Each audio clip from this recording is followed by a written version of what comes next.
Bonjour tout le monde. Aujourd'hui, le LINED tient sa deuxième conférence. Donc, je vous rappelle que le Laboratoire d'intégration du numérique en enseignement de la traduction est un groupe de recherche mis sur pied à l'initiative de l'Association canadienne des écoles de traduction afin d'encourager la recherche en français orientée vers les innovations technologiques et pédagogiques touchant la formation en traduction à l'ère du numérique. Dans un esprit de démocratisation des savoirs, l'objectif est de permettre une diffusion large des connaissances sur la traduction et sur les enjeux auxquels elle fait face à l'ère de l'intelligence artificielle, ainsi que les meilleures pratiques en matière d'enseignement de la traduction. Présentement, le noyau de l'équipe du Linné est composé de Valérie Florentin, d'Éric Poirier, de René Desjardins, d'Émilie Gobeil-Roberge et de moi-même. Euh, il faut toutefois souligner que le groupe a été mis sur pied grâce à l'aide inestimable de Zélie Guével, sur qui nous pouvons toujours compter et que nous remercions toujours très chaleureusement. Nous tenons à souligner aussi le soutien financier de l'Université Laval, de l'UQTR, de l'Université Saint-Boniface, du Collège Glendon et du CRSH.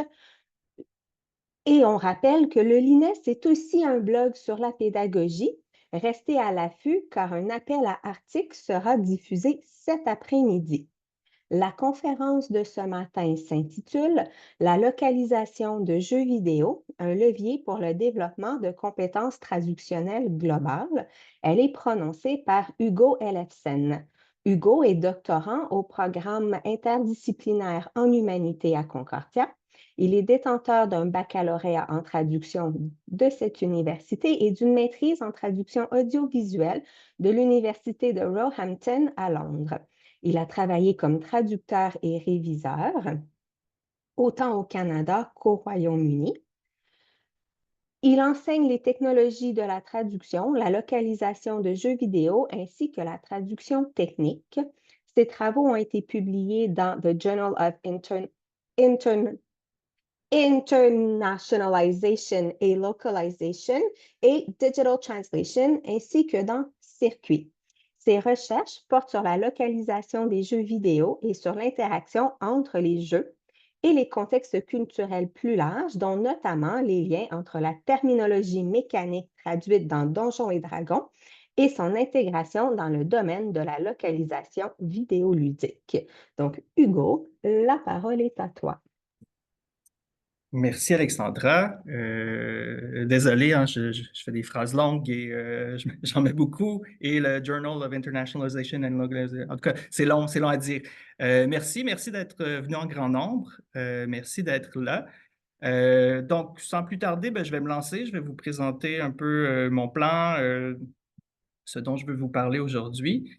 Euh, donc, vous avez entendu le titre. Compétences traductionnelles globales, de compétences de traduction, comment l'enseignement ou comment le fait d'utiliser la localisation de jeux vidéo en pédagogie de la traduction peut permettre là, justement de renforcer des compétences traductionnelles élargies. Et je vais essayer de vous démontrer comment on peut faire tout ça. Donc, ma présentation se décline en 4 temps. D'abord, comme d'habitude, lorsqu'on parle de jeux vidéo, on a besoin de se justifier. Donc, je vais justifier mon sous-domaine, pourquoi je vous parle de jeux vidéo.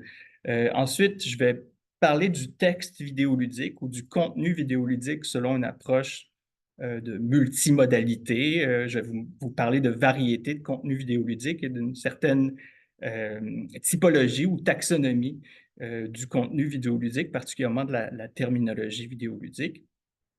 Ensuite, je vais faire une espèce de résumé des grands thèmes qui sont enseignés en traduction vidéoludique à travers le monde. Ce n'est pas une étude très scientifique, mais c'est une étude des corpus disponibles, en fait.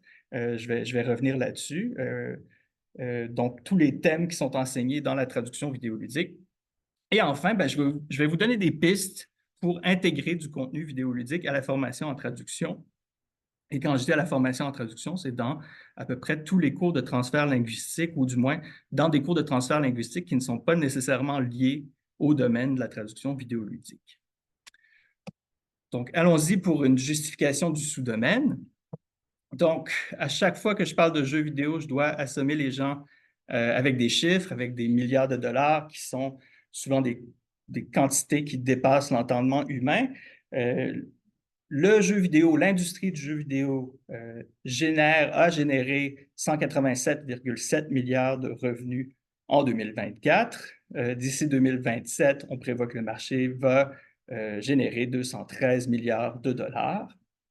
Et de ces 187,7 milliards de dollars en 2024, 139,5 milliards de dollars ont été générés à l'extérieur des marchés nord-américains, donc le marché traditionnel nord-américain. Bien entendu, quand on parle du marché nord-américain, on compte théoriquement le Mexique, mais le marché nord-américain, c'est le marché américain-anglais, USIN, selon la déclinaison. Et de ces 139,5 milliards de dollars-là, 45 milliards ont été générés uniquement en Chine, donc pour le mandarin. Si on regarde la situation au Canada, je continue à vous assommer avec d'autres chiffres, il y a 937 entreprises de développement de jeux vidéo canadiens qui auraient généré 4,3 milliards de dollars en 2021. Ça semble peu là, dans le 187,7 milliards. Bon, bien entendu, c'est en 2021 que les SAC a fait ses études, donc on a probablement généré plus de revenus en 2024. Ça semble peu, mais en même temps, pour l'économie canadienne, c'est assez important. De ces entreprises-là, des 937 entreprises de développement de jeux vidéo, 80% de ces entreprises-là se trouvent au Québec, en Colombie-Britannique et en Ontario, et la majorité d'entre elles se trouvent à Montréal. Donc, c'est une bonne raison de vous parler de localisation de jeux vidéo et de jeux vidéo dans un contexte québécois, même si, bon, on va en reparler là, dans un contexte canadien, je vais revenir là-dessus, je ne vais pas me perdre dans mon argumentaire. Hormis le fait que les jeux vidéo génèrent beaucoup d'argent, ben, les jeux vidéo génèrent de la recherche, des associations de personnes. Il existe des associations professionnelles pour les gens qui travaillent dans le domaine du jeu vidéo à tous les niveaux, que ce soit des programmeurs, des responsables de production ou des localisatrices, localisateurs. Et il existe aussi des organismes qui produisent de la recherche sur le jeu vidéo. J'en ai réuni quelques-unes ici pour vous donner un exemple, en fait, de l'importance du jeu vidéo dans le domaine professionnel, dans le domaine de la recherche. Donc, il y a bien entendu l'IGDA, l'International Game Developer Association, 5000 membres, 150 chapitres avec des groupes d'intérêt spécifiques, dont un sur la traduction, la localisation. Il y a en recherche le DIGRA, le Digital Game Research Association, 18 chapitres nationaux, donc il y a des chapitres spécifiques à certaines régions ou spécifiques à certains pays, 25 conférences organisées depuis 2023. Au Canada, il y a CGSA ou l'ACIJ, donc l'Association canadienne des études de jeux, qui a un journal qui s'appelle Loading, qui a été fondé en 2007. Il y a 9 institutions d'éducation supérieure qui sont membres de la Canadian Game Study Association. Et en termes de chaires de recherche, au Canada, il y a 3 chaires de recherche de premier niveau, 2 chaires du CRSH. Les 2 sont dans des universités canadiennes. Donc, Mia Consalvo est ici à Concordia et Maude Bonenfant se trouve à l'UQAM, tandis que Derek, je vais avoir de la misère avec un nom issu du Perse, si je ne me trompe pas, est une chaire du CRSNG qui est en partenariat avec Ubisoft. Il existe aussi d'autres chaires qui ne sont pas des chaires de recherche canadiennes, dont notamment là, des chaires en partenariat privé-public. Il y en a une ici à Concordia encore qui est en partenariat avec l'entreprise Behavior. Donc, il existe beaucoup de recherche. Donc, si vous pensiez que les jeux, ce n'était pas nécessairement un domaine sérieux, il existe quand même là, des associations, des organisations qui vont vous prouver le contraire ici. Si je m'intéresse un peu plus à l'industrie de la localisation des jeux vidéo, les revenus internationaux de l'industrie de la localisation des jeux vidéo sont un peu plus modestes. Ils atteignent uniquement là, 1,50 milliard de dollars en 2022 avec des prédictions pour le 2,69 milliards de dollars en 2029. Et les 5 langues considérées comme les plus importantes dans la localisation de jeux vidéo, importantes dans le sens qu'ils ouvrent le plus de marchés à l'extérieur de l'anglais, sont le chinois simplifié, bien entendu, les espagnols, donc l'espagnol castillan et l'espagnol latino-américain, s'il existe une telle chose que l'espagnol latino-américain, l'allemand, les français, qui intègrent autant le français hexagonal que le français canadien, et bien entendu le japonais, qui pendant longtemps a été une langue source pour le jeu vidéo. L'image que vous avez à gauche, c'est le dernier sondage Steam. Steam est ce qu'on appelle une boutique en ligne, un storefront qui permet de jouer à des jeux. En fait, c'est un système c'est autant un système d'achat de jeux qu'un système un peu d'exploitation pour lancer des jeux. Et ce que vous avez, en fait, c'est la liste des langues utilisées dans Steam en novembre 2024, le 13 novembre 2024. Et si vous voyez, là, si on s'intéresse uniquement au français, parce que dans un contexte canadien, on va regarder, bien entendu, les langues officielles, le français se retrouve là, plus ou moins dans les 10 premières langues, devant bon, le polonais, le turc et le chinois traditionnel. Et bien entendu, si vous regardez, bien que le chinois simplifié soit en perte de vitesse, ça reste une des langues majeures là, de la plateforme Steam. Au niveau de la localisation, il existe 2 monographies dont j'ai parlé dans mon résumé, 2 monographies importantes qui ont été réalisées en 2013-2014. Je pense que si je ne me trompe pas dans la monographie, je me suis trompé, j'ai mis 2015. Minako O'Hagan et Carmen Mangiron qui ont produit Game Localization Translating for the Global Digital Entertainment Industry et Miguel Bernal Merino qui a produit Translation and Localization in Video Games, Making Entertainment Software Global. Donc, ces 2 monographies s'intéressent en fait à la localisation de jeux vidéo. Minako O'Hagan et Carmen Mangiron s'intéressent beaucoup à la localisation d'un point de vue du japonais parce qu'elles ont travaillé avec cette langue-là, tandis que Miguel Bernal Merino s'intéresse plutôt d'un point de vue des langues européennes, des langues FIGS.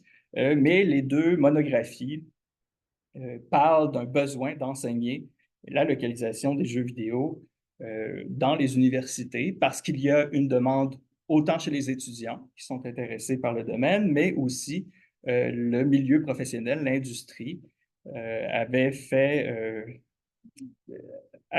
connaître aux auteurs, aux autrices que ils avaient besoin d'une main-d'œuvre qualifiée qu'ils n'étaient pas capables de trouver. Et donc, on suggérait justement d'intégrer la formation en localisation de jeux vidéo aux formations en traduction. Bien entendu, ce sont 2 monographies européennes, donc peut-être qu'elles ont été moins bien lues ou moins bien reçues ici. On va en reparler plus tard. Donc, je vous ai parlé de chaires de recherche, je vous ai parlé de groupes de recherche. Juste quelques données encore pour vous dire que la localisation de jeux vidéo est un domaine qui se justifie. Juste la recherche sur le jeu vidéo dans Google Scholar, si vous demandez Video Games là, avec les guillemets pour vous assurer que vous avez les 2 mots, vous avez 1 250 000 entrées et il y a plusieurs universités qui offrent des formations autant de design de jeux vidéo, de conception de jeux vidéo que de recherche sur le jeu vidéo. C'est le cas là, pour la plupart des universités que vous allez voir ici. Ce ne sont pas juste des formations techniques, il y a aussi des formations en humanité, en sciences humaines sur le jeu vidéo en tant que texte ou le jeu vidéo en tant que contenu.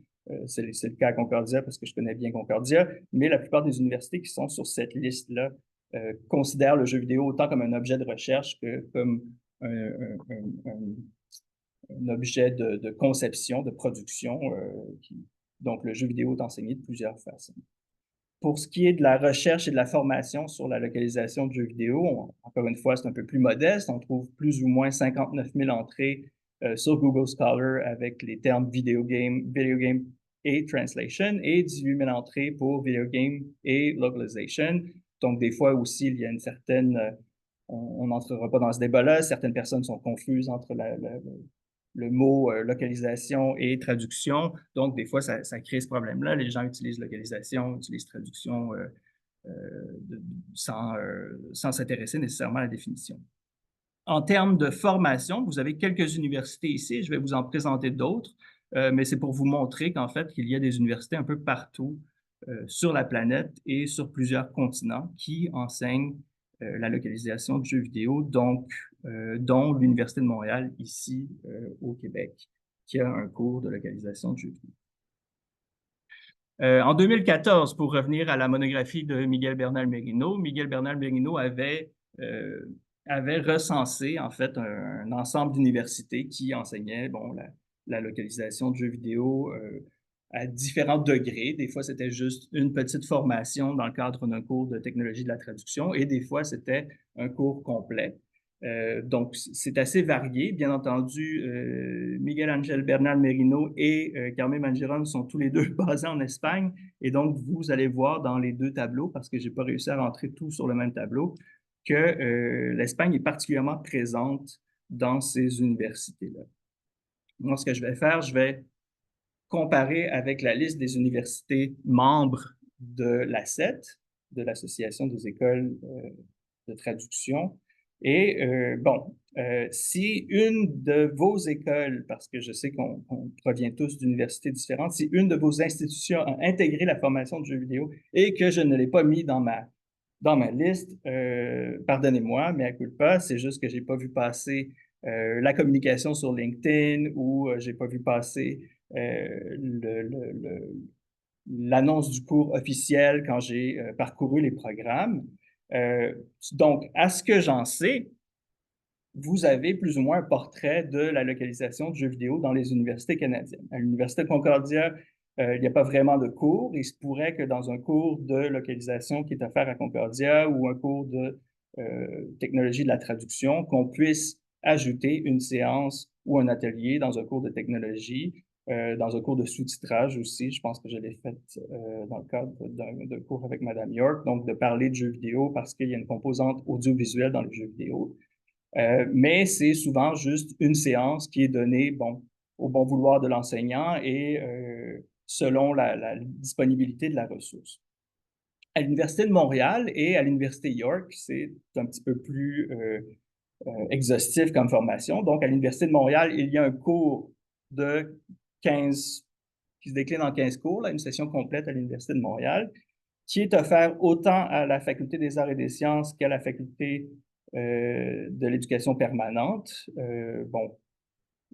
J'ai enseigné le cours à la Faculté de l'éducation permanente. C'est Julie Pichon qui enseigne le cours à la Faculté des arts et des sciences. Donc, voilà, j'ai un conflit d'intérêt quand je mentionne tout ça. Mais c'est un cours sur 15 cours, donc c'est une formation assez complète. Et je vais vous en parler un peu plus tard, là, quand on va parler de l'enseignement de la localisation vidéoludique, de comment tout ça est structuré. Je vais vous parler de comment c'est structuré de mon côté et de comment c'est structuré ailleurs, là, dans d'autres universités. À l'Université de Sherbrooke, j'ai vu passer un appel de Joachim Desplantes. Là, je vais mal mentionner son nom, mais qui cherchait quelqu'un pour venir parler de localisation vidéoludique dans le cadre de son cours. On m'avait référé, mais je ne pouvais pas me rendre sur place et on a trouvé quelqu'un d'autre. Je pense que c'est Julie Pigeon qui a répondu à l'appel. Et donc, encore une fois, c'était une séance qui était donnée dans le cadre d'un cours unique à Ryerson ou Toronto Met. Je pense que j'ai vu Julian tantôt. J'ai donné une séance sur la localisation, du moins la recherche dans le domaine de la localisation dans un cours de traduction audiovisuelle. Donc, je sais qu'il y a quelque chose qui a été à faire. Mais bien entendu, s'il y a d'autres choses, n'hésitez pas à m'en reparler lorsqu'on va ouvrir la discussion ou lorsque je vais vous poser des questions. Et enfin, encore une fois, là, c'est mon conflit d'intérêts. J'ai enseigné le cours à l'Université York, le Video Game Localization, qui est un cours de 12 semaines. Je l'ai monté de toutes pièces. Donc, c'est en fait les deux universités où on a un cours complet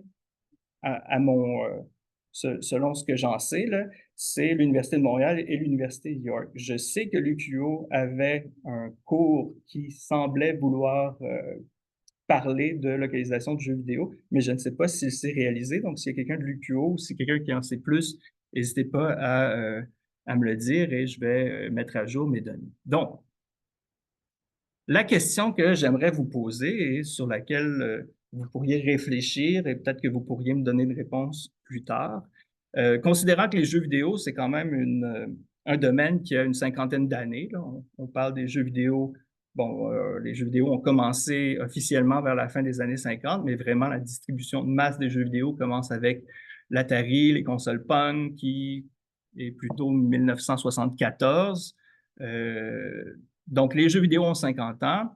Effectivement, on ne pouvait pas penser que les jeux vidéo auraient le succès planétaire qu'ils ont, mais dans les 20 dernières années, je pense qu'on pouvait entrevoir que les jeux vidéo étaient une industrie légitime et une industrie qui, dans le cas de la traduction, euh, générait du travail, générait des tâches traductionnelles. Et donc, la question que j'aimerais poser à mes collègues, confrères, camarades canadiens, c'est qu'est-ce qui, à ce jour, nous a empêchés, dans nos universités, dans nos institutions respectives, de mettre en place des programmes de formation à localisation de jeux vidéo. Euh, Même pour ce qui est de l'Université de Montréal, si le programme doit dater d'à peu près 2018, si je ne me trompe pas.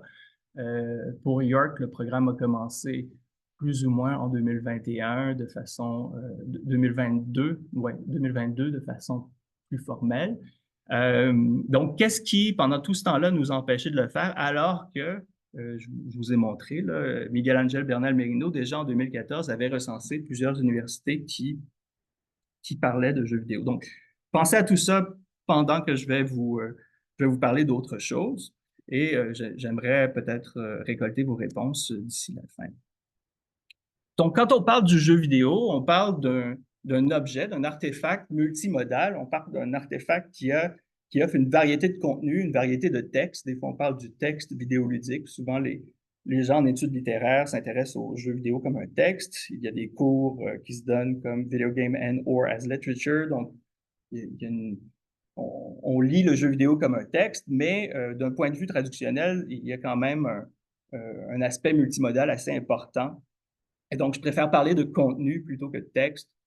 Bon, c'est une différence qui est peut-être pas nécessairement pertinente pour certains, mais pour moi, elle est importante. Pourquoi? Parce que le jeu vidéo est un contenu multimédia et donc un jeu vidéo, c'est généralement considéré comme un contenu audiovisuel. Bien entendu, le jeu vidéo n'est pas juste un contenu audiovisuel, c'est aussi un produit qui permet une interaction balisée entre le code et l'utilisateur, l'utilisatrice. Et donc, le jeu vidéo est un contenu interactif. Le jeu vidéo est autant un contenu individuel qu'un contenu interactif. Par audiovisuel, en termes de contenu, qu'est-ce qu'on entend comme contenu audiovisuel dans un jeu vidéo? Bien, on entend que le jeu vidéo, les produits multimédia font appel autant à l'image qu'au son, donc il faudra potentiellement traduire ou localiser des éléments visuels et sonores tels que des dialogues qui peuvent être doublés, une ambiance sonore qui peut contenir du langage ou des éléments culturels à traduire, de la musique qui peut devoir être traduite, des éléments graphiques qui vont probablement nécessiter certaines traductions ou pas. S'il y a une publicité sur un mur dans un jeu qui donne une certaine information aux joueurs ou qui permet une certaine immersion narrative importante, peut-être qu'on doit la traduire. Il existe des sous-titres dans les jeux vidéo parce qu'ils ne sont pas tous doublés. Des fois, on peut juste se payer des sous-titres. Des descriptions d'objets, des textes d'aide, des slogans, des vidéos, des cinématiques, des noms de lieux, de personnages, des textes narratifs ou des textes d'arrière-plan, donc de la narration, des publicités fictives, etc. Par interactif, qu'est-ce qu'on entend? On entend que l'utilisatrice ou l'utilisateur entre en conversation avec le produit vidéoludique. Une action de l'être humain entraînera une réaction de la machine. Donc, quand on traduit du contenu vidéoludique, ben, on doit s'attendre à traduire certains éléments qui permettent d'interagir avec la machine, d'interagir avec l'algorithme de création d'un récit, parce que le jeu vidéo est souvent considéré comme un récit. Et ces éléments-là sont assez variés. Bon, vous avez des commandes, des raccourcis clavier, des descriptions d'objets, d'actions ou d'éléments interactifs qui peuvent apparaître dans l'écran, des messages d'erreur ou d'avertissement, le jeu ne fonctionne pas ou le jeu fonctionne mal, et donc ça fait partie de l'interactivité, de la conversation qu'on a avec la machine, qui peut parfois être frustrante, mais ces messages-là vont devoir être traduits. Des scripts de dialogue ou des choix de l'utilisateur, de l'utilisatrice vont influencer l'histoire, particulièrement dans des jeux de rôle modernes. L'arborescence des dialogues permet d'influencer le jeu, et donc à ce moment-là, le dialogue lui-même devient un élément d'interactivité. Le dialogue permet certains choix. Des instructions qui sont parfois fournies en temps réel, donc ce qu'on appelle des tutoriels. Parfois, les tutoriels sont narrés, parfois les tutoriels sont sous-titrés. Il existe plusieurs approches au tutoriel. Mieux vaut un tutoriel narré parce que le joueur peut se concentrer sur le canal auditif plutôt qu'un tutoriel sous-titré où le joueur ou la joueuse doit interagir avec d'autres éléments d'interface en plus d'essayer de lire du texte. Des instructions en temps réel, encore une fois, tutoriel, des notifications de progression, des paramètres de jeu personnalisables, des questions ou des choix dans des menus interactifs et des réponses de la machine aux décisions du joueur. Donc, souvent, une fois encore, quand la joueuse ou le joueur va choisir des éléments dans un jeu, bien, la machine va lui fournir une certaine façon de comprendre comment l'interaction s'est déroulée. Donc, des fois, les relations avec des personnages dans les joueurs, j'utilise cet exemple-là parce que euh, c'est un exemple assez évident, mais dans les jeux de rôle, par exemple, quand on essaie d'avoir une relation, de développer une relation romantique avec un personnage, il y a certains choix qui influencent de façon positive ou de façon négative la perception du personnage par rapport à notre avatar. Et à ce moment-là, ben, on reçoit une rétroaction qui dit tel personnage n'a pas aimé ou tel personnage a aimé ce que tu lui as dit. Et à ce moment-là, ben, on sait si on est sur la bonne voie pour éventuellement développer une relation romantique avec le personnage. Euh, il y a plusieurs contenus auxquels je viens de vous exposer, donc des contenus interactifs et des contenus audiovisuels, mais même au niveau de la terminologie, le jeu vidéo se décline en plusieurs catégories. Là, ça, c'est ma propre taxonomie, ma propre catégorisation du contenu vidéoludique qui sert l'argumentaire de ma thèse. Il peut être critiqué, j'accepte la critique, mais pour ma thèse, cette taxonomie-là fonctionne très bien et elle permet d'intégrer en fait à peu près toute terminologie spécifique aux jeux vidéo, mais qui n'est pas nécessairement spécifique aux jeux vidéo. Je m'explique. Le jeu vidéo est à mi-chemin entre un produit qui est logiciel et un produit qui est un jeu. C'est un jeu qui est sous forme logicielle, en fait. Et à ce moment-là, ben, pour opérer un logiciel, il existe certaines terminologies qui est importante, la terminologie logicielle et de la terminologie matérielle, parce que le logiciel fonctionne sur une machine. Donc, toute la terminologie qui est liée à l'ordinateur lui-même, à la console, au téléphone, qui permet de faire rouler le jeu, ça, c'est de la terminologie matérielle, tandis que la terminologie logicielle, ben, c'est tout ce qui est lié à l'opération du logiciel, donc des menus à l'intérieur du jeu ou des menus même à l'intérieur de la machine qui permettent de lancer le jeu. Donc, déjà, le jeu vidéo, étant donné que c'est un produit qui est un logiciel, ben, il se situe au confluent là, de la terminologie matérielle et logicielle. Mais, bien entendu, le jeu vidéo est aussi un jeu. Et les jeux ont des composantes qui ne sont ni logicielles ni matérielles parce que le jeu lui-même n'est pas nécessairement juste un logiciel. Et ces composantes-là, elles peuvent être autant diégétiques, en lien avec l'univers du jeu, que ludiques, en lien avec les mécaniques, les règles du jeu. Et donc, quand vous avez un jeu vidéo, ben, vous avez à traduire terminologiquement, là, vous avez à gérer un ensemble de terminologies qui va autant du logiciel, du matériel, du diégétique et au ludique. Donc, diégétique, on entend l'univers, la narration, qu'est-ce qui existe dans le monde du jeu, tandis que la terminologie ludique, tout ce qui est mécanique, tout ce qui est règles du jeu.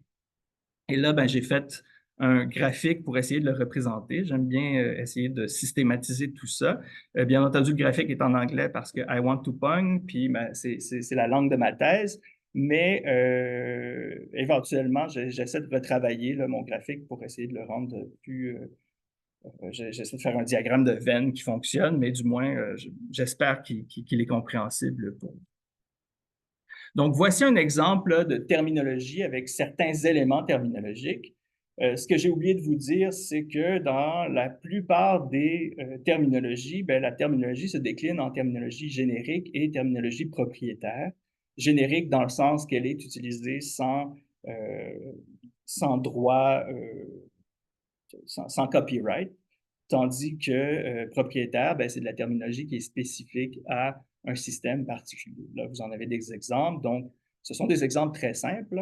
La terminologie matérielle, ben, donc, si vous avez un GPU, donc Graphic Processing Unit, une carte graphique en français, ben, ça, c'est de la terminologie qui est générique. Tandis que si vous avez quelque chose comme le Nintendo Switch Joy-Con, ben, ça appartient à Nintendo. En fait, le Joy-Con, le Switch Joy-Con, ça appartient à Nintendo. Et donc, nécessairement, il faut le prendre en compte comme une marque de commerce. C'est la même chose avec tout ce qui est logiciel.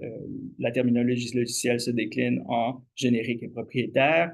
Et la terminologie diégétique aussi, elle, se décline en générique et propriétaire. Là, vous voyez certaines choses un peu particulières. Donc, orc avec un C, qui sont les antagonismes assez classiques dans la plupart des récits fantastiques.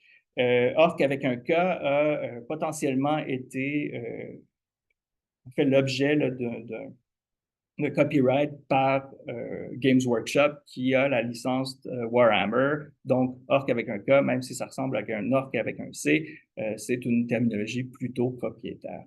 Et enfin, pour ce qui est de la terminologie ludique, c'est assez difficile de décliner la terminologie ludique de façon propriétaire. En fait, Donjon Dragon, en fait, Hasbro, par l'intermédiaire de Wizard of the Coast, a essayé de, de, de, de, de demander un copyright sur un ensemble de mécaniques de jeu qui étaient utilisées par la licence de Donjon Dragon et ça n'a pas très bien fonctionné. En fait, il y a eu un gros boycott et ils ont dû revoir leur décision. Et étant donné que ces mécaniques-là ne sont pas nécessairement toujours nommées par par l'entreprise elle-même. Des fois, ce sont les joueurs qui, au travers d'une mécanique qu'ils voient souvent et qui est assez usitée dans un jeu, vont commencer à lui donner un nom, par exemple Respawn. C'est très difficile pour une entreprise de demander un copyright sur une mécanique de jeu, surtout qu'il existe des mécaniques de jeu qui ne sont pas spécifiques aux jeux vidéo et qui existaient dans les jeux de société, dans les jeux de plateau depuis très longtemps. Et donc, ça devient impossible, en fait, de demander une licence là-dessus. Donc, vous avez des exemples ici.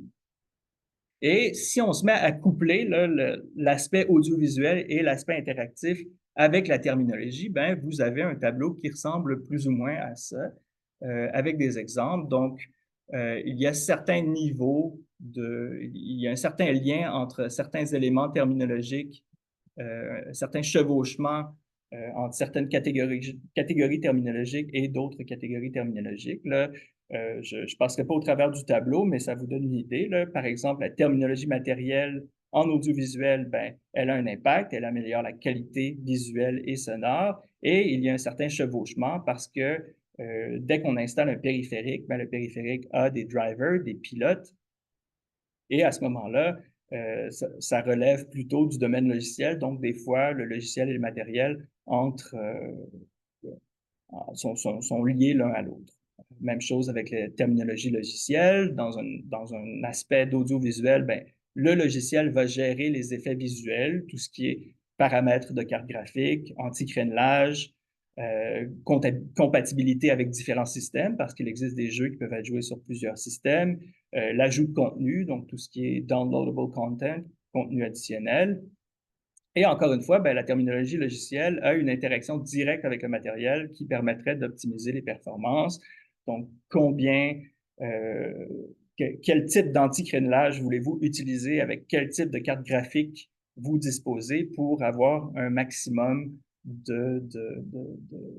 je suis le mot en anglais, frame par seconde, donc d'images affichées ou de rafraîchissement par seconde.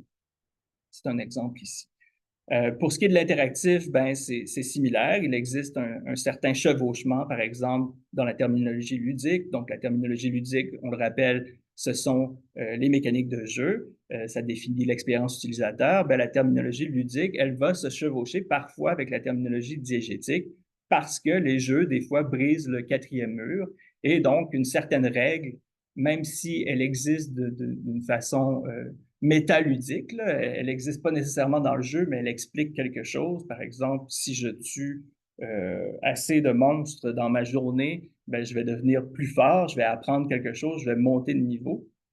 Ben, théoriquement, ça, c'est une mécanique qui se passe dans le jeu.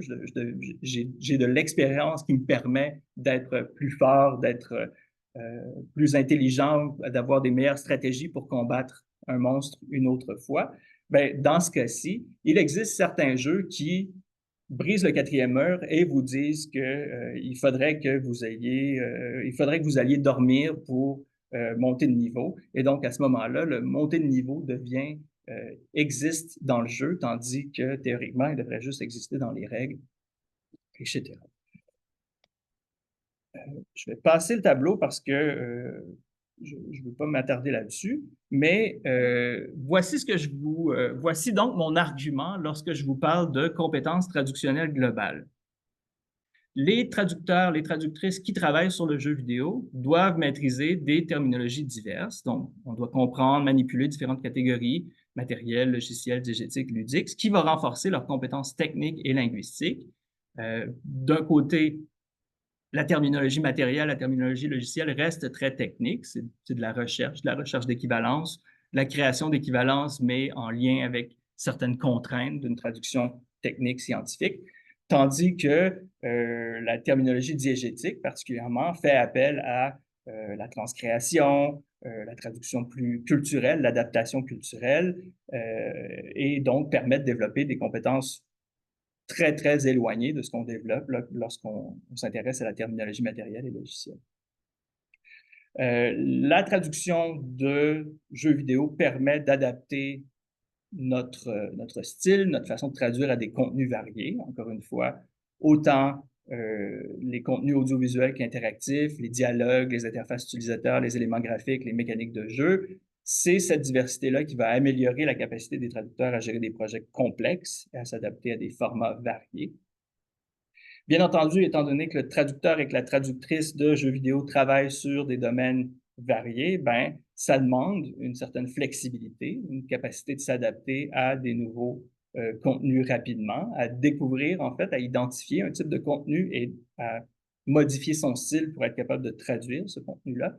Mais ça permet aussi de développer une cohérence générale sur un ensemble de textes parce que même si je travaille sur un dialogue, je dois m'assurer que le dialogue est cohérent avec ce que j'ai au niveau technique, au niveau matériel, au niveau logiciel, si le dialogue utilise certains de ces termes-là. Même chose avec le ludique, le diégétique. Donc, étant donné qu'il y a un certain chevauchement, ben, on doit avoir une certaine cohérence au travers d'un produit ou au travers d'une franchise. Si j'ai plusieurs jeux qui font partie de la même franchise, ben, je dois avoir une certaine cohérence dans les termes que j'ai utilisés, dans le style, dans le ton que j'ai utilisé pour traduire certains éléments. Et donc, ça demande autant de la flexibilité que de la cohérence. Enfin, le traducteur, la traductrice de jeux vidéo doit être sensible à des contraintes techniques et culturelles, donc travailler avec des terminologies matérielles et logicielles, avec des contenus potentiellement chargés, avec des contraintes liées à des classifications d'âge qui sont différentes d'un pays à l'autre ou d'une région à l'autre. Ça permet d'intégrer des considérations technologiques et culturelles. Là, ça permet de développer ça oblige les traducteurs à intégrer des considérations technologiques et culturelles, ce qui va enfin, encore une fois, renforcer une approche globale de la traduction. Donc, pour continuer cet argumentaire-là, ben, je me suis arrêté sur la façon qu'on a d'enseigner la traduction vidéoludique lorsqu'on offre des formations. Qu'est-ce qu'on enseigne? Qu'est-ce qu'on enseigne d'autre, outre la variété de contenus, l'ensemble de modes de traduction? Qu'est-ce qu'on enseigne plus particulièrement? D'abord, j'ai une expérience moi-même de différents modes d'enseignement. J'ai été étudiant à Roehampton où j'ai suivi un cours avec Miguel Angel Bernal Merino qui s'appelait The Localization of Video Games. Donc, j'ai suivi un cours à la maîtrise en Angleterre. C'était ma première expérience d'un cours de localisation de jeux vidéo. Et j'ai enseigné 2 cours de localisation de jeux vidéo. Le premier à l'Université de Montréal en la faculté d'éducation permanente avec un groupe d'étudiants assez varié.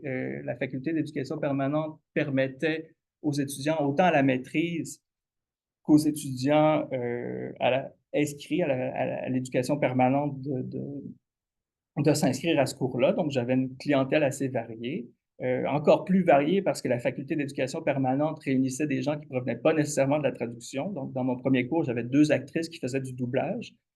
Ça, c'était très intéressant comme type comme composition de groupe. Et j'ai donné cette formation-là en personne en 2021 et maintenant, la faculté d'éducation permanente le donne à distance. Je peux vous dire que j'ai donné ce cours-là le vendredi soir entre 8 et 11 heures à l'automne j'ai pas eu d'étudiants qui se sont désinscrits, mais je peux vous dire que c'est pas la case horaire qui était la plus agréable. Enfin, depuis 2023, je donne un cours qui s'appelle Video Game Localization à l'Université York. C'est un cours qui s'adresse à des traducteurs et à des non-traducteurs, à des gens qui proviennent de pas de plusieurs universités, de plusieurs programmes. Donc, j'ai des gens qui s'intéressent à la localisation, mais qui proviennent de domaines assez variés, autant de l'école de commerce que j'avais des gens pas médecine, mais des domaines adjacents, la biologie, des choses comme ça. J'avais aussi des ingénieurs dans mon cours. Et donc, c'était un cours qui, contrairement à celui de l'Université de Montréal, celui de l'Université de Montréal est un cours de traduction. Donc, je devais nécessairement m'intéresser à la traduction de l'anglais vers le français, tandis qu'à l'Université de York, ben, c'est un cours qui s'intéresse à des gens qui parlent qui parlent au moins une autre langue que l'anglais. Et donc, c'est un cours qui ne demandait pas de développer nécessairement des habiletés traductionnelles pratico-techniques, mais qui demandait de développer une sensibilité au texte, au contenu vidéoludique. Et donc, c'est une expérience très, très différente d'un cours de transfert linguistique standard. Pour le reste de mon analyse, donc, j'ai sorti mes plans de cours de mes différentes expériences et je suis tombé sur quelques descriptifs et quelques plans de cours d'université offerts ailleurs. Donc, j'ai créé une espèce de corpus dans lequel j'ai extrait des mots-clés qui donnaient un exemple là, des thèmes qui sont abordés dans les classes de localisation vidéoludique. Donc, voici la plupart des universités que j'ai employées. Si des plans de cours et des descriptifs de cours que j'ai employés pour créer ce corpus-là. Mais si j'ai pas utilisé le vôtre, c'est peut-être qu'il était un peu loin dans une page Google un petit peu plus éloignée ou qui était moins disponible. Donc, encore une fois, je m'en excuse si je n'ai pas utilisé le vôtre. Bien entendu, si lors de la discussion, vous remarquez qu'il manque quelque chose à votre avis dans l'enseignement des jeux vidéo, que vous développez que vous avez une approche que vous utilisez, que vous préconisez pour enseigner le contenu vidéoludique, ben, n'hésitez pas à me le faire savoir, on va bonifier tout ça. Mais éventuellement, j'aimerais beaucoup mener une étude réellement scientifique sur les plans de cours en localisation de jeux vidéo partout dans le monde et justement de trouver vraiment les thèmes. On mettra ça dans un travail postdoctoral où on en reparlera éventuellement. Donc, j'aime beaucoup les word clouds, les nuages de mots, mais bon, celui-là n'est pas nécessairement très parlant à mon avis. C'est nécessairement le mot localisation allait revenir. Bien entendu, le mot traduction allait revenir, mais vous voyez, il y a certains éléments qui sont quand même intéressants ici et qui revenaient dans les plans de cours. Donc, vous avez workflows, des processus de travail, limitation, très intéressant dans ce cas-ci. Donc, process aussi qui rejoint workflows. Tools est aussi assez important, donc des outils. Vous avez des méthodologies aussi. Vous avez le guilt. Vous avez multimédia, bien entendu. Vous avez transcréation qui revient souvent. Ethics, surprenamment, revient de temps en temps. Culturalization revient aussi. Donc, vous avez un ensemble de thèmes qui reviennent dans certains éléments du corpus, mais je vais les regarder un petit peu plus en détail avec vous ici. Donc, sous le thème localisation et traduction, les mots qui reviennent sont localisation multimédia, des fois c'est l'intitulé du cours, ce qui est le cas à l'Université de Montréal, localisation vidéoludique, processus de localisation, erreur de localisation, méthodologie de localisation, stratégie de localisation, pratique de traduction, donc ça rejoint la stratégie, révision linguistique, parce qu'en localisation, il y a un processus d'assurance qualité qui se décline souvent en trois parties, en fait en deux parties après la traduction. Post-édition, parce que de nos jours, on ne peut plus l'éviter. Une explication du GILT, donc Globalization, Internationalization, Localization, Translation, donc mondialisation, internationalisation, localisation et traduction. Transcreation, pardon, transcréation, c'est un mot aussi qui se prononce très bien en français.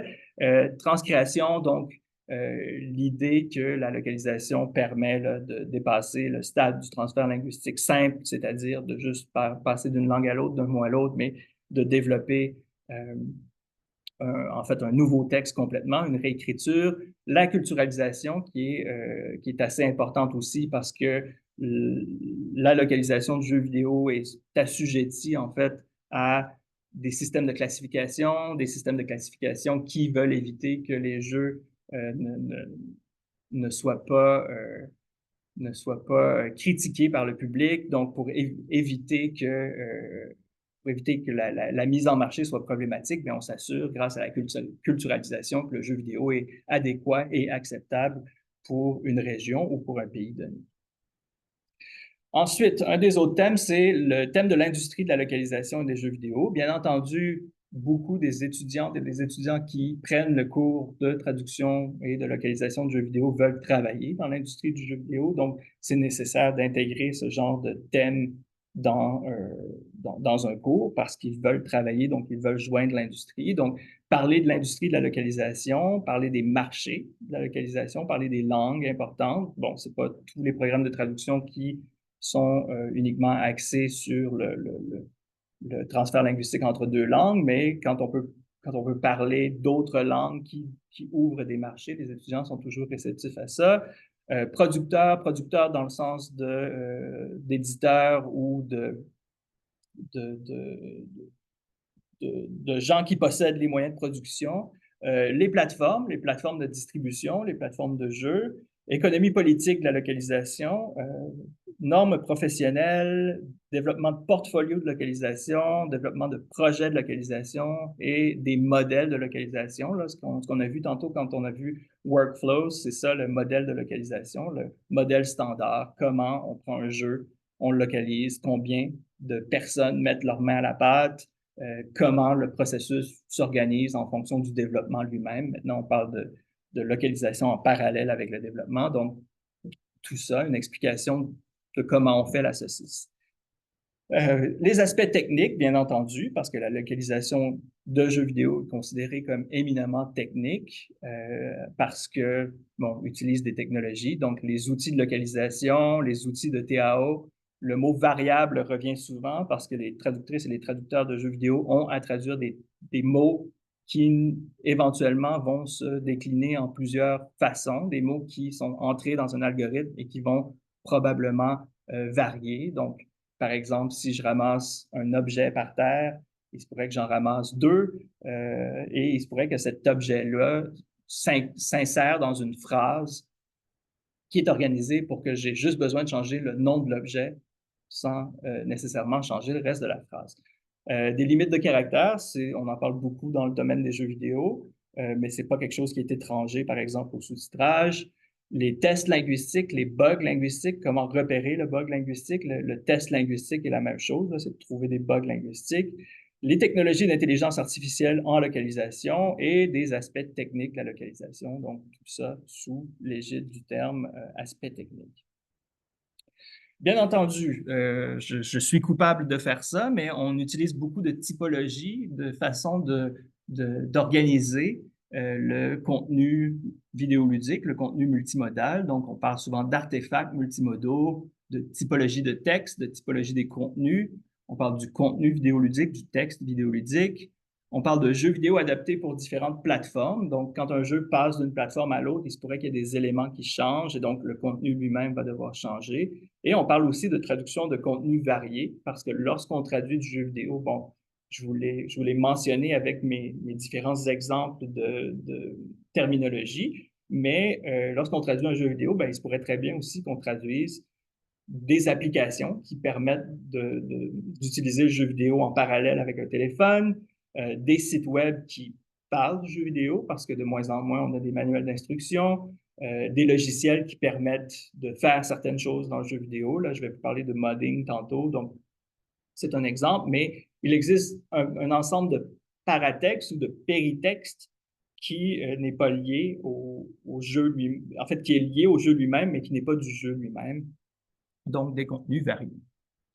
De plus en plus, et ça c'est grâce à Carme Mangiron et au travail qui est fait à l'Universitat Autonoma de Barcelona, là, ne jugez pas mon catalan, on parle de plus en plus d'accessibilité et d'expérience utilisateur. Donc, l'accessibilité, c'est le fait de rendre disponible ou de rendre accessible un produit pour des personnes en situation de handicap ou en situation, en compétences variées. Et donc, de plus en plus, dans le jeu vidéo, on parle d'accessibilité. On parle aussi de la traduction comme une forme d'accessibilité parce que le fait de ne pas parler une langue n'est pas nécessairement un handicap, mais est une limitation, est une limite qu'on devrait dépasser. Donc, lorsqu'on parle d'accessibilité, ben, on parle de tests d'accessibilité, donc de pouvoir lancer une façon d'évaluer l'accessibilité d'un produit vidéoludique donné. Et enfin, ben, on parle d'expérience utilisateur, donc comment évaluer l'expérience de jeu, ce qui est particulièrement important à mon avis en localisation, mais très ardu à faire. Mais il est possible, en fait, d'évaluer si une personne a autant de plaisir à jouer dans un jeu traduit que l'aurait un locuteur natif à jouer dans un jeu dans sa langue originale, dans sa langue source. Donc, lorsqu'on parle d'expérience utilisateur, on parle de façon d'évaluer, c'est ça, le plaisir de jeu ou de transmettre le plaisir de jeu. Et de plus en plus, la localisation a tendance à se déplacer d'un mal nécessaire vers l'expérience utilisateur, qui est une façon là, de concevoir le jeu et qui permet la loyauté et la vente. On parle aussi de localisation amateur et alternative lorsqu'on a des formations sur le jeu vidéo, donc des termes comme ROM hacking, prosumption et localisation amateur. C'est quelque chose dont on parle notamment pour développer des portfolios, mais aussi parce que c'est une pratique qui est assez répandue. Comment valoriser la localisation professionnelle par rapport à la localisation amateur? Et il y a des façons de la valoriser. Donc, ça fait partie des discussions qu'on doit avoir. On parle beaucoup de gestion de projet parce qu'il y a quand même beaucoup d'emplois bien payés en gestion de projet de localisation vidéoludique. Et les traductrices, les traducteurs ou les gens qui sont sensibles à la traduction sont probablement de meilleurs gestionnaires de projets de localisation que des gens qui proviennent d'un milieu où ils ont aucune connaissance là, du processus traductionnel. Et donc, c'est la raison pour laquelle on a tendance à essayer de former nos traductrices et nos traducteurs à ça. Gestion de projet en localisation, phase d'un projet de localisation, tâches de localisation, assignation en localisation. Ça rejoint un peu le thème industrie de la localisation que j'ai présenté plus tôt, industrie du jeu vidéo que j'ai présenté plus tôt, mais c'est plus lié justement à l'organisation du projet, en fait, comment quelqu'un peut organiser ces projets-là. Enfin, on parle d'éthique. Enfin, non, je pense que c'est pas mon dernier. Éthique professionnelle et conditions de travail. Donc, on parle de déontologie professionnelle, d'apprentissage autonome et continu, de normes et de pratiques professionnelles. L'apprentissage autonome et continu est particulièrement important parce que les technologies changent, les jeux changent aussi. Et il faut jouer pour pouvoir traduire et il faut jouer au plus de jeux possible pour pouvoir traduire adéquatement de façon globale, à mon avis. C'est comme lire plusieurs textes pour être un bon traducteur. Là, c'est la même idée. C'est juste qu'il faut jouer à plusieurs jeux pour être un bon traducteur vidéoludique.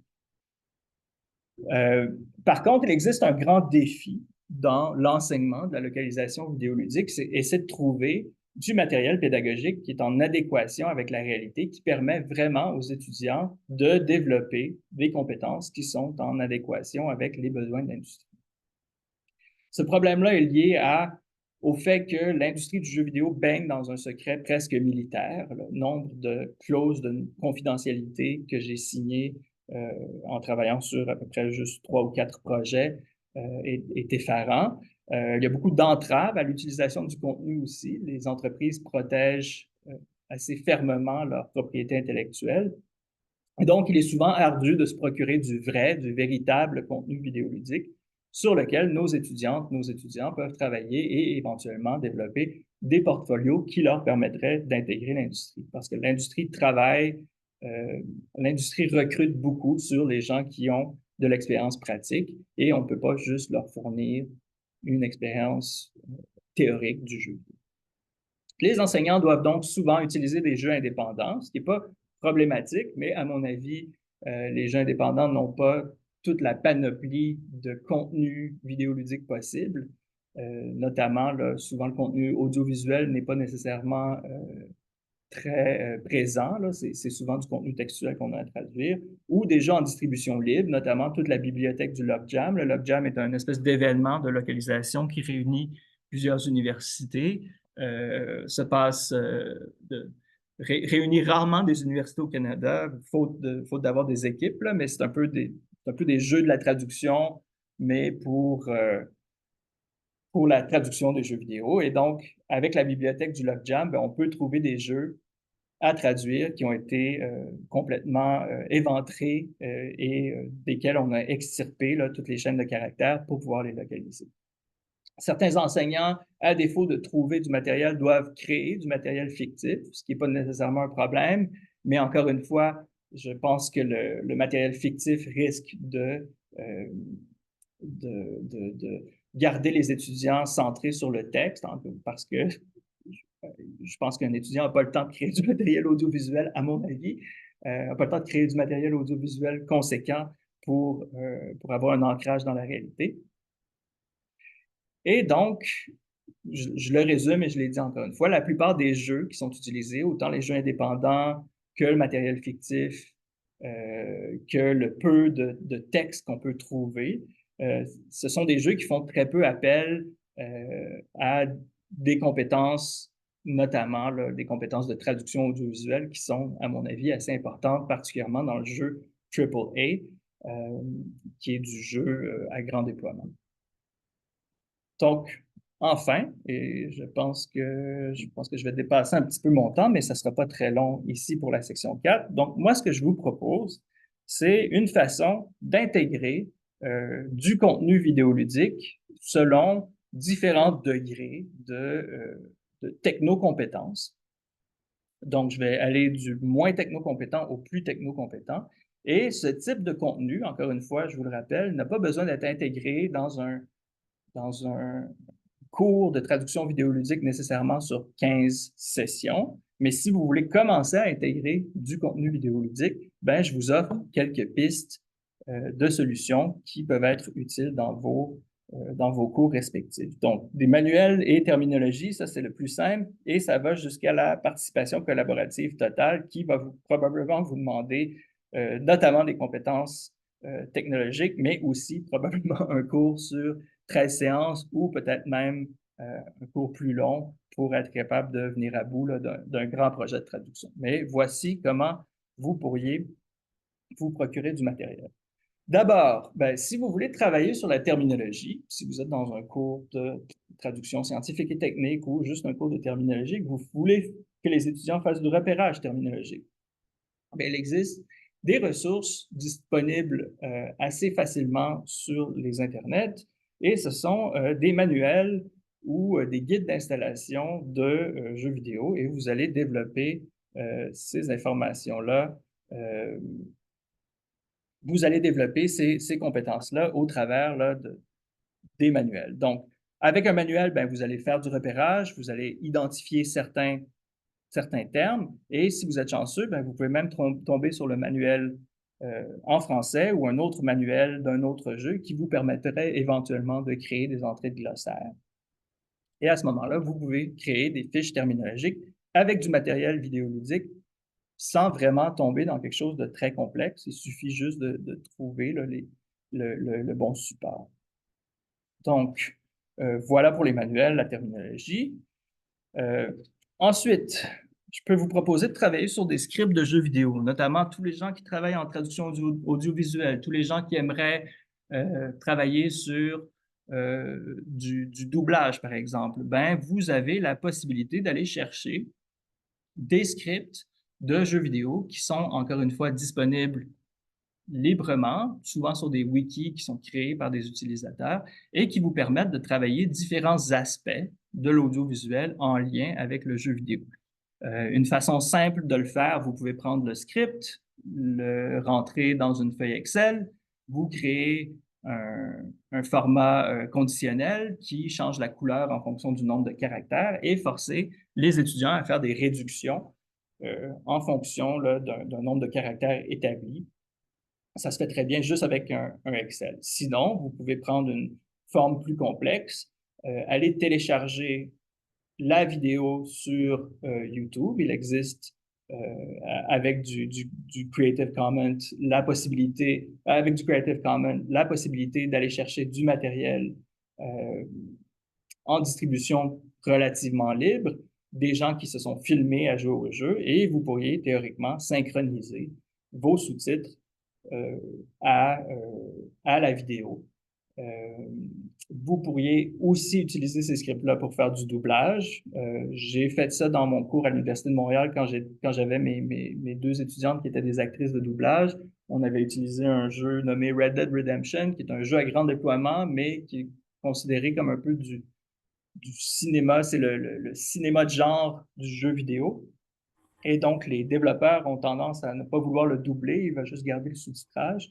Et à ce moment-là, ben, ce qu'on avait fait, c'est qu'on avait enlevé les sous-titres, on avait lancé la séquence et j'avais mes étudiants qui faisaient du doublage un peu presque en temps réel. On les avait fait travailler sur un script de doublage avant, mais qui faisaient du doublage comme ça devant nous. C'était super drôle, c'était super amusant.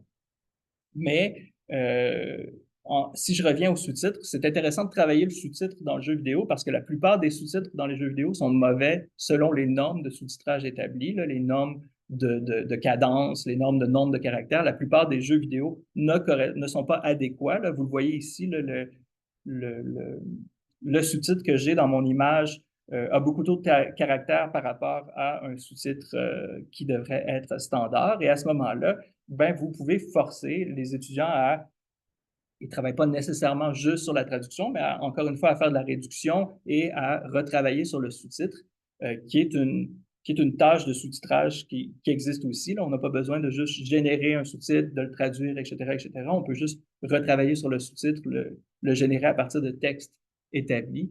Et ça fait partie des tâches que vous pouvez utiliser avec des scripts de jeux vidéo qui, encore une fois, sont disponibles un peu partout sur Internet. Si vous voulez commencer à vous compliquer la vie un peu plus et à compliquer celle de vos étudiants, il est possible, et là, ça c'est dépendant, c'est en lien avec la façon de coder le jeu. Il existe certains jeux qui offrent leur fichier de localisation à plus ou moins tout le monde, pour autant qu'on sache naviguer une arborescence de fichiers. Bon, dans ce cas-ci, j'ai un exemple, c'est un jeu qui s'appelle Tyranny, qui est un jeu de rôle. Et si vous naviguez assez dans l'arborescence du jeu, vous allez trouver éventuellement un dossier qui s'appelle Localization. Et dans le dossier Localization, vous allez tomber sur tous les fichiers qui sont en format, là, vous le voyez en haut dans ma capture d'écran, en format string table. Vous pouvez ouvrir le format string table en Excel. Bien entendu, si vous double-cliquez sur le string table, votre ordinateur va vous dire « Je ne sais pas comment ouvrir ça, qu'est-ce que je peux faire? » Vous allez dans Excel, vous forcez Excel à ouvrir le fichier en sélectionnant, par exemple, tous les types de fichiers plutôt que seulement les fichiers XLSX. Et Excel va comprendre, en fait, qu'un string table, c'est seulement un XML et il va le convertir automatiquement. Et à ce moment-là, vous allez pouvoir l'utiliser et c'est ce que vous avez ici. À ce moment-là, vos étudiants vont devoir travailler sur du matériel réel.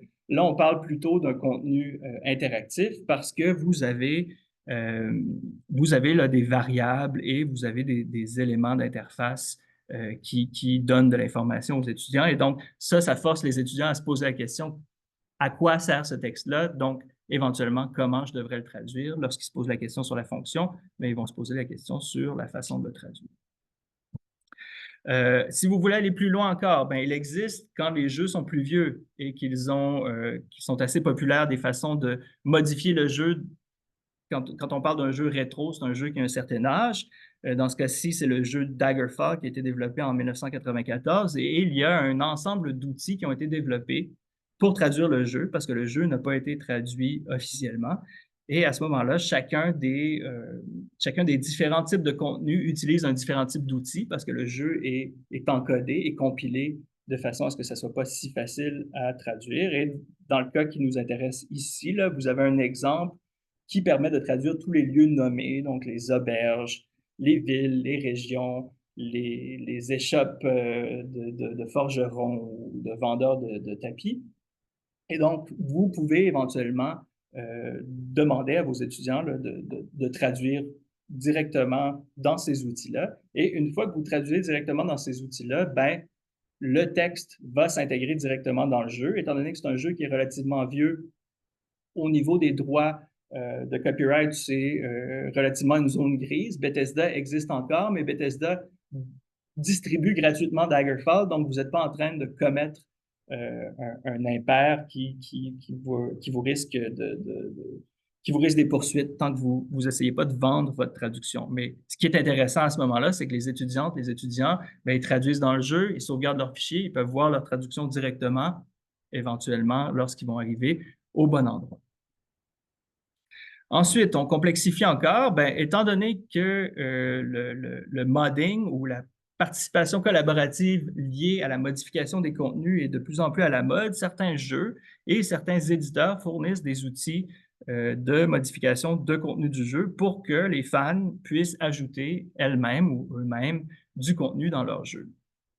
Ici, vous avez un exemple de Cyberpunk 2077, un jeu qui est sorti en 2020, donc un jeu quand même assez récent, et vous avez un outil qui vous permettrait de modifier tous les éléments audio du jeu. Et à ce moment-là, ben, si vous voulez travailler sur du développement de bandes de doublage, bon, Cyberpunk a été traduit et doublé en entier, mais s'il y a des éléments par exemple, du contenu additionnel qui a été développé par les fans qui n'a pas été encore doublé, ben, vous pourriez faire travailler vos étudiantes et vos étudiants là-dessus sans trop de problèmes, ou vous pourriez refaire travailler vos étudiants sur le doublage, considérant que si vous considérez qu'il n'est pas adéquat, par exemple, dans un contexte canadien-français, vous pourriez faire traduire votre Cyberpunk 2077 en québécois standard ou en slapshot vernaculaire spécifique.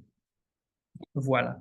Et enfin, le dernier projet qui vous demande le plus de ressources et le plus de connaissances technologiques, ben, vous pourriez faire travailler vos étudiants sur une participation collaborative. Beaucoup de jeux, là j'utilise un autre jeu de Bethesda parce que Bethesda a tendance à ouvrir son écosystème. Le jeu, c'est Skyrim, mais Skyrim, qui est un jeu qui a 14 ans maintenant, permettait justement, a ouvert l'écosystème pour permettre aux fans de développer du contenu. Et là, ben, il y a des fans qui décident de prendre un autre jeu de Bethesda qui est plus vieux, qui s'appelle Morrowind, et de le développer avec les outils de Skyrim. Donc, ça rajeunit en fait le jeu Morrowind qui date là, du début des années 2000. Et à ce moment-là, ben, ils ont beaucoup de contenu à traduire. Ils sont organisés autour de forums ou de groupes Discord. Ils s'échangent des tâches, mais ils ont beaucoup de textes à traduire, même de contenu à éventuellement doubler. Et à ce moment-là, ben, vous entrez en communication avec eux, vous leur dites, j'ai X étudiants qui peuvent traduire X mots par session et j'aimerais intégrer leur travail à votre entreprise.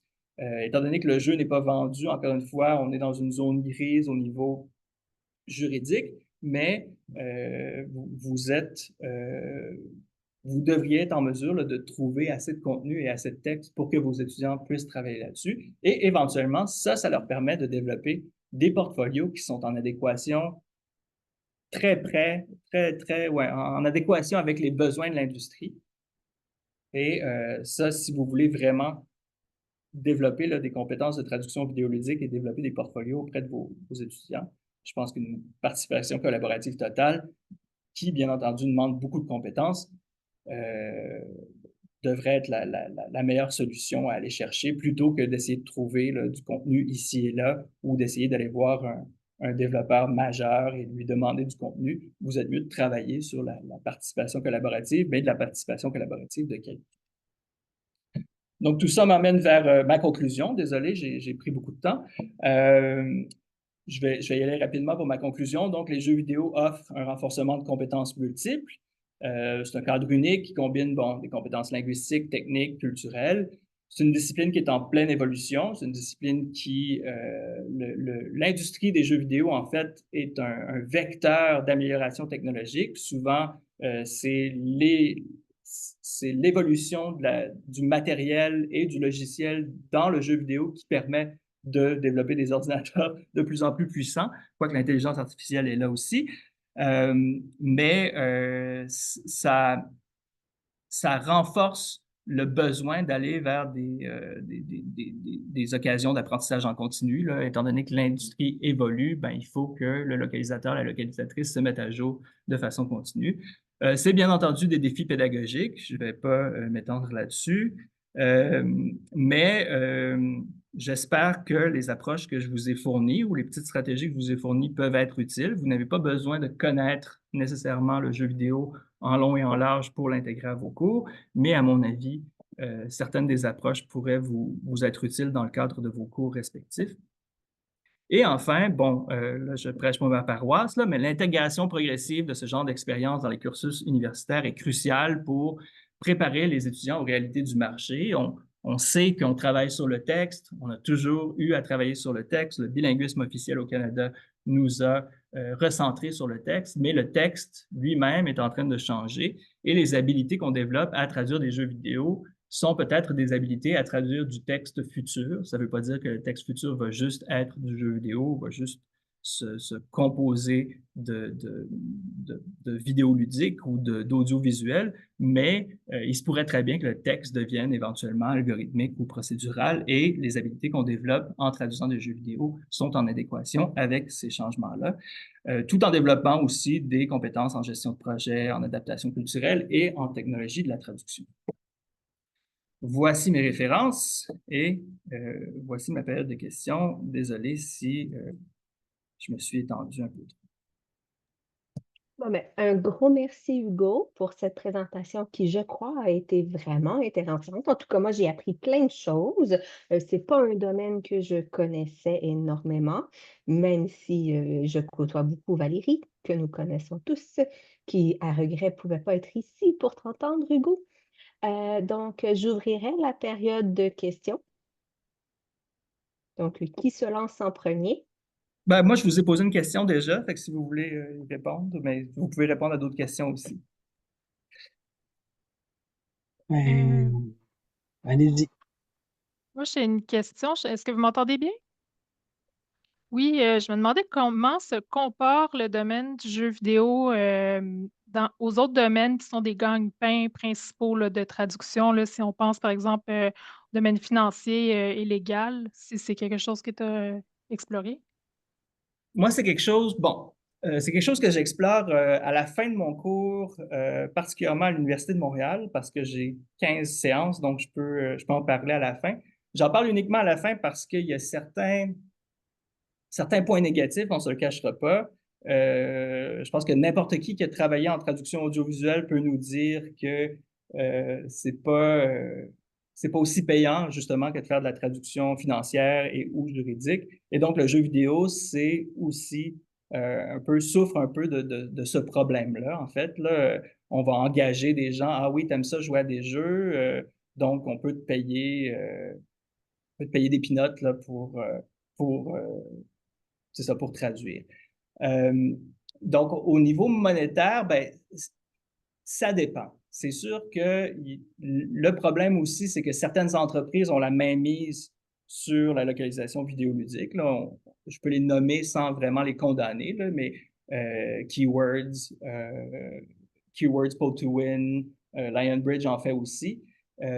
Ce sont des gens qui vont relativement bien payer leurs traductrices et leurs traducteurs, leurs localisatrices, leurs localisateurs à l'interne, mais qui vont payer à l'emporte-pièce leurs traductrices et leurs traducteurs à l'externe. Donc, il y a ce problème-là là, au niveau financier. Et pour le reste, si on parle de marché, ben, présentement, il y a je vais encore défendre ma paroisse. À mon avis, il y a un trop grand nombre de franco-français qui traduisent du jeu vidéo. Je pense qu'il n'y a pas assez de Québécois qui traduisent du jeu vidéo. On ne s'est pas positionné. Ça donne une espèce il y a une espèce de disparité là, dans le marché. Beaucoup trop de production franco-française par rapport à de la production franco-québécoise ou en français international, comme on sait si bien le faire grâce à nos formations en traduction. Voilà, ça c'était ouais, c'est ce que j'avais à dire là-dessus. Est-ce que j'ai bien répondu à votre question, Isabelle, ou ouais? Merci beaucoup. Donc, je donnerai la parole à Zélie et après à Julian. Ben, merci beaucoup, c'était passionnant. La question, je vais essayer d'aller vite, il y aurait énormément à dire. Qu'est-ce qui a empêché les universités de mettre en place ces programmes de formation? Je pense, je me rappelle fort bien que beaucoup d'universités ont essayé, ont mis en place des programmes de localisation. Ça a été une époque, c'était pas nécessairement ciblé sur le jeu vidéo, mais il y a eu beaucoup de... Finalement, ça s'est éteint, cet enthousiasme-là, ça n'a pas marché. Je n'ai pas l'analyse de la chose, mais je crois que moi, mon idée, oui, il aurait fallu, il faudrait ou il faudra, mais je le vois plus en termes de cours, un cours, plutôt qu'en termes de programme pour, enfin, par rapport à ce qui existe aujourd'hui. Sinon, on défait pas mal nos programmes, mais et également leurs objectifs. Je pense que le secteur dont vous parlez manque de visibilité chez les traducteurs. Ça va avoir de la visibilité chez les chercheurs, étant donné que vous faites une thèse sur ce sujet-là. Mais je n'ai pas vu beaucoup dans les formations continues de l'OTIAC ou de Magistrade ou de Lyon, je n'ai pas vu d'initiation à ce domaine-là, mais je peux me tromper, mais je n'ai pas l'impression. La revue Circuit a traité occasionnellement de ce domaine, mais ça ne m'a pas marqué non plus. Donc, en résumé, il y a un manque de visibilité qu'il faut corriger. La question qui se pose du point de vue des formateurs, et qui s'est posée aussi avec la localisation, les programmes qu'on avait essayé d'implanter à une certaine époque, c'est y a-t-il vraiment de l'emploi pour les étudiants? Il semblait que non, que même si ça génère beaucoup d'argent, ces entreprises-là, ça n'emploie pas énormément, je peux me tromper, là, mais de traducteurs. Donc, ça, c'est une problématique. Mais moi, je crois qu'il faut aujourd'hui montrer le maximum aux étudiants et que donc, il faut aussi montrer ce domaine, c'est très important, et sortir de la traduction, je dois dire, scripturale. Nous, on a à l'Université Laval, on a quelque chose un peu semblable, on a la traduction audiovisuelle accompagnée de stages en audiovisuel, c'est-à-dire dans ce cas, dans ce qu'on a fait, nous, c'est le cinéma, le sous-titrage dans des festivals de cinéma, ça va très bien, c'est ce qui nous sort un peu du travail classique de traduction administrative, etc. Je crois, j'ai bien aimé tout ce que vous avez dit à propos de la pédagogie, c'est très fouillé, mais il y a une dimension, je pense que les stages à l'extérieur ça permet d'éviter tout ce travail. En fait, en tout cas, ça simplifierait la tâche parce que sinon, on doit engager des personnes comme vous. Je pense que vous plaidez pour votre paroisse. Donc, la question des stages, c'est ça ma question. En fait. Et puis la question aussi de l'emploi, parce que ça, c'est on donne des formations dans une perspective d'emploi. C'est un des objectifs de la formation. Mhm. Ouais, ben, d'abord, il y avait une formation à l'OTIAC là-dessus. C'est moi qui l'ai donné 2 fois, donc voilà. Malheureusement, c'est moi. Mais pour revenir sur les stages, je sais que Carme Mangiron et la structure de l'Université Autonoma de Barcelona permet de faire des stages auprès de Keywords. Je sais qu'ils le font. Donc, je sais qu'en Espagne, c'est possible. Par contre, je sais que dès qu'on aborde le stage, parce que j'ai essayé de le faire là, en début de programme, quand je commençais le doctorat, j'avais peut-être un petit peu plus j'étais un petit peu plus optimiste. Donc, j'essayais de développer de développer mon réseau, en fait, avec les entreprises. Et ce qui est le plus difficile à faire, c'est de faire concorder des besoins de stage qui s'échelonnent sur, je ne sais pas, 3 mois à peu près. Daniel, 3 mois? Oui. Et des processus de production qui sont en continu dans une entreprise de jeux vidéo qui peut s'échelonner sur un 8, sur un 9 mois. Donc, il faut qu'on ait une permanence, il faut qu'on soit capable d'assurer tout ça. Et ça devient très difficile. C'est pas attirant pour l'employeur d'engager quelqu'un qui vont peut-être perdre, qui ne seront pas capables de garder dans leur processus parce qu'ils en ont besoin pour développer le projet sur un horizon un petit peu plus long. Et donc, c'est un peu plus complexe. Il faudrait que, peut-être que j'ai jamais pris la chance de le faire quand j'étais à Barcelone avec Carmen Mangiron, mais j'aimerais en fait connaître les modalités de leur stage avec Keywords là, pour en savoir plus.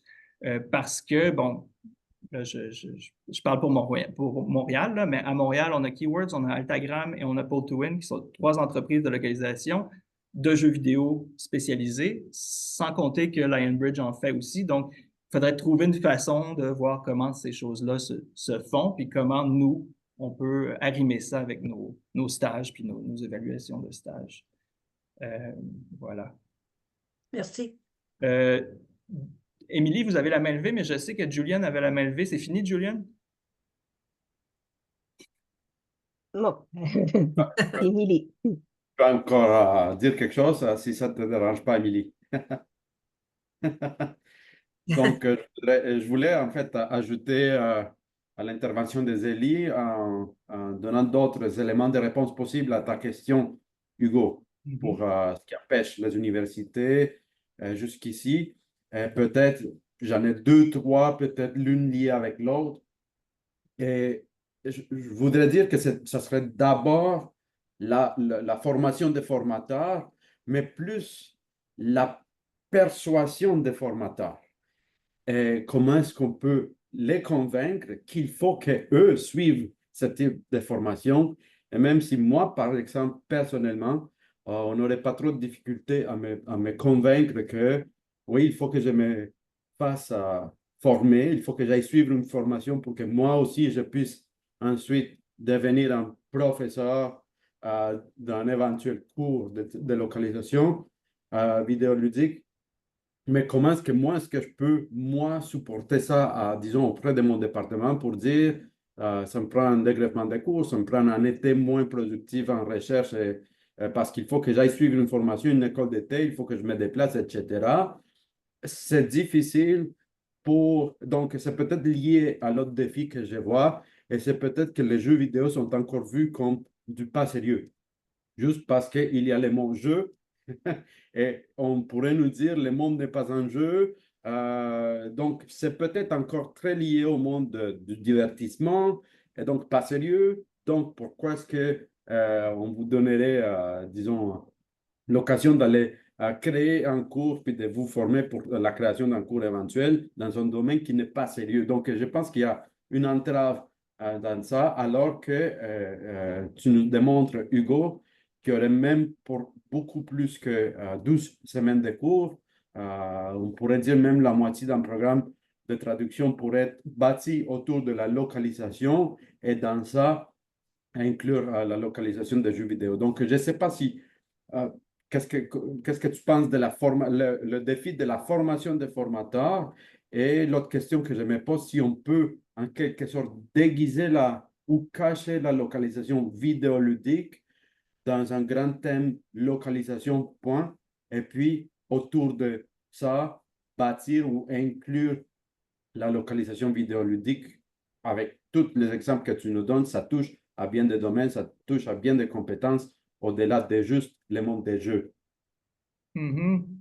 Euh, ouais, je ne sais pas si je suis capable de répondre à la deuxième question. OK, je dirais que en termes de conviction des instances, là, ou d'essayer de convaincre nos disciplines respectives que c'est un domaine réel.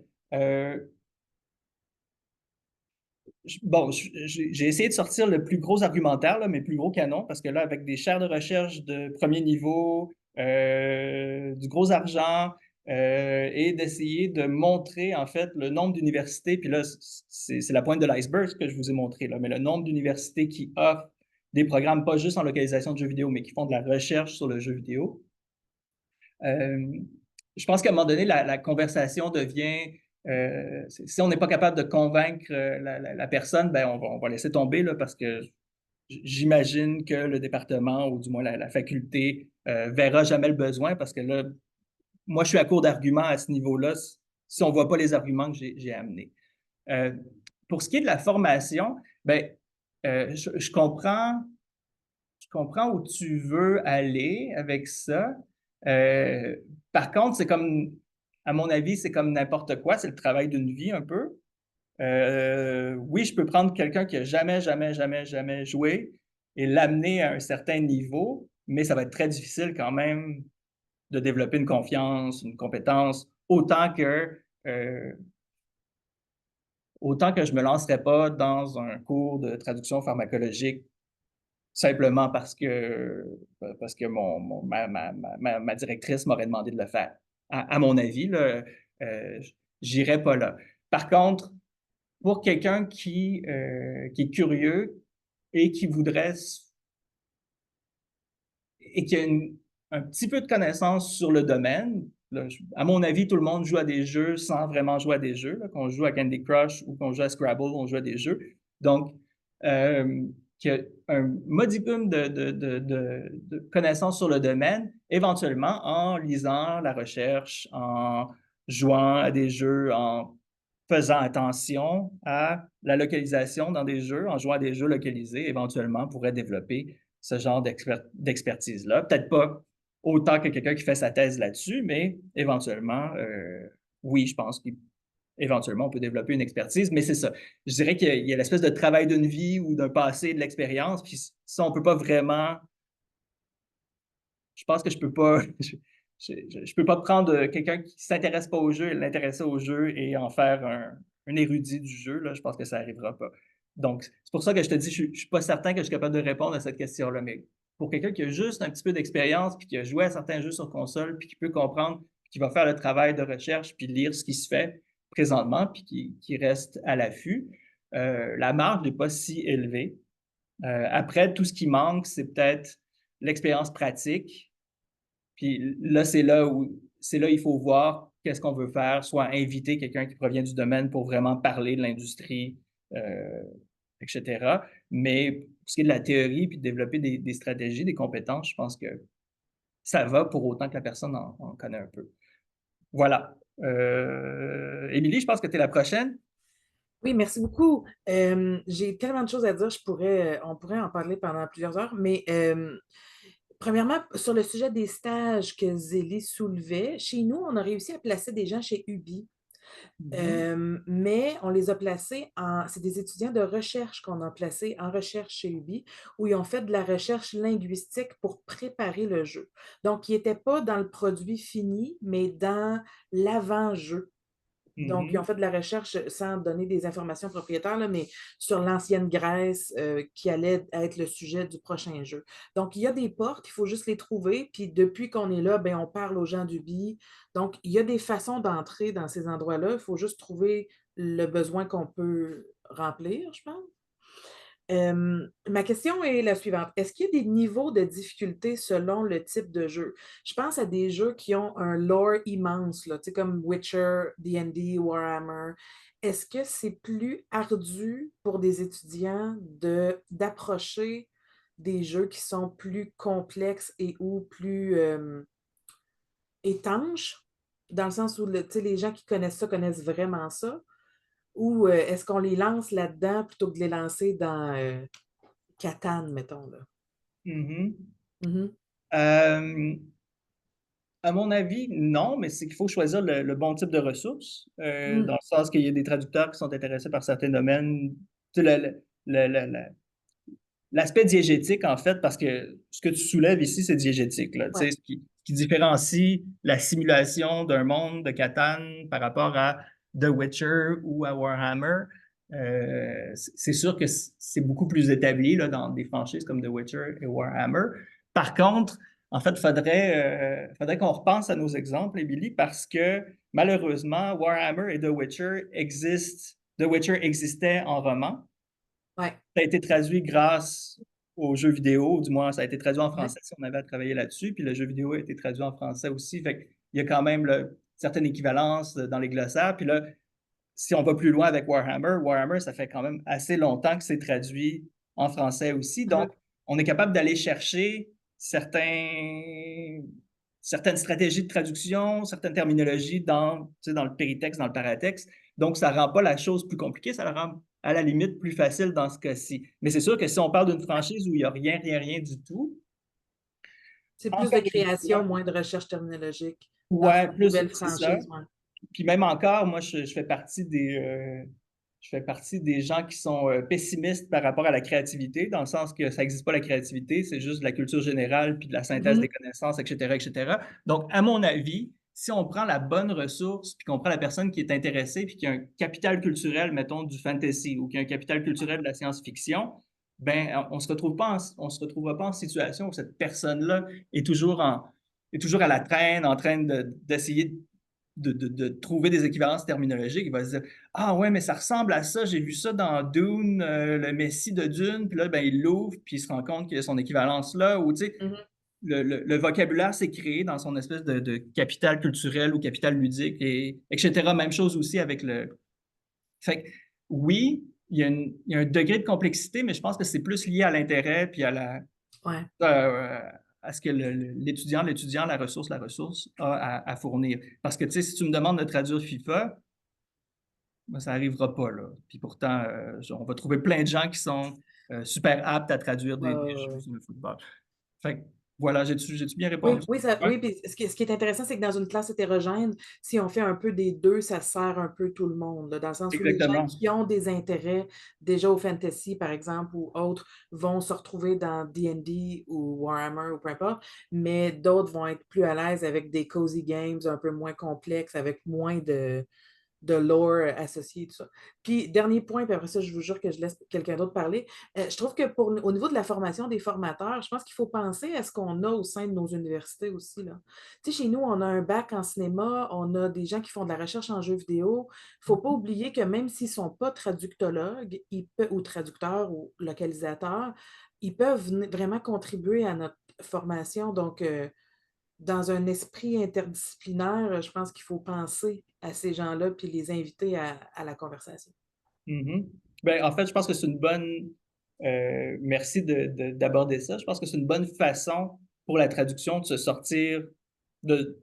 Je ne dis pas qu'on fait toujours la même chose, là, mais de sortir un peu de ça. Puis on le dit toujours que la traduction est interdisciplinaire, mais c'est rare qu'on se tient avec d'autres mondes que des traducteurs ou du moins des traductologues, là. Donc, ça serait le fun qu'on justement invite ces gens-là dans le cercle magique du jeu vidéo. Merci beaucoup pour la conférence, c'était super intéressant. Zélie, vous avez la main levée, puis je pense que Paul, vous avez la main levée aussi, Ça mais serait main Zélie et puis physique. Paul. Oui, alors toujours dans la même réflexion sur l'évolution des programmes et l'intégration du domaine dont on vient de traiter. Et puis sur la persuasion dont on peut faire preuve. Est-ce que vous m'entendez? Parce que Oui, oui, oui. Pardon.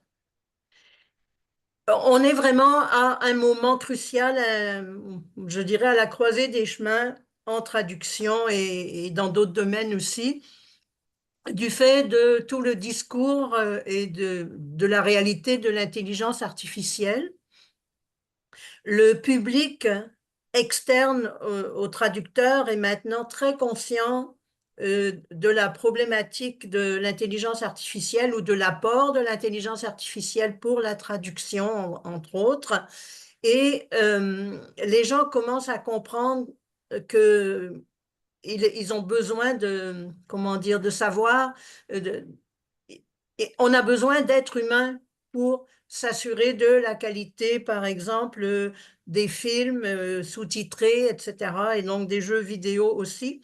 Et si on croit que l'intelligence artificielle va régler, va remplacer l'humain dans les jeux vidéo, ce qui est quand même, ce qui peut être une croyance, on est dans un monde où on croit à l'intelligence artificielle et on croit que l'intelligence artificielle va remplacer l'humain, c'est l'occasion pour les traducteurs de sortir de l'ombre et de faire valoir la nécessité de leur action dans tous les secteurs, et notamment tout ce qui est l'audiovisuel, tout ce qui est ce qui prend, enfin, ce qui prend forme dans différents formats autres que l'écriture classique, si je puis dire. Donc, le moment est opportun.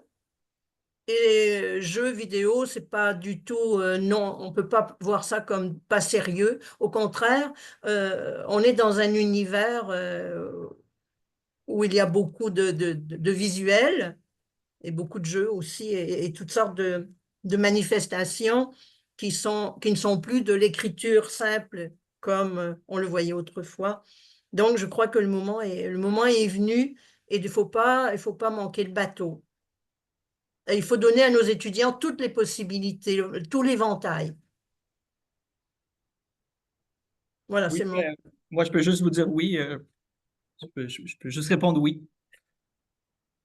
Et on a un atout, c'est un moment clé pour persuader, mais c'est nous-mêmes qui devons, enfin pas vous, là, mais c'est nous-mêmes qui devons être persuadés. Bon, Mhm. quant à la formation, j'aimerais dire à Julienne un petit peu en blague, je suis prête à acquérir ce savoir si en échange en contrepartie, je donnerai la formation en traduction juridique à la personne qui voudra bien me former Mhm. à l'audiovisuel. Voilà. Beaucoup de sous-entendus. Oui. Voilà ce que j'avais à dire. Je pense que Paul, vous étiez le prochain. Bonjour à toutes et à tous. Vous m'entendez? Peu. Bonjour.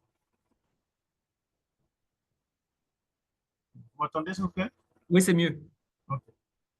Et vraiment, merci, Hugo, pour cette présentation qui m'intéresse beaucoup. En fait, s'il faut dire des choses, j'ai vraiment beaucoup à dire, mais euh, bon, je vais juste faire des remarques un peu personnelles.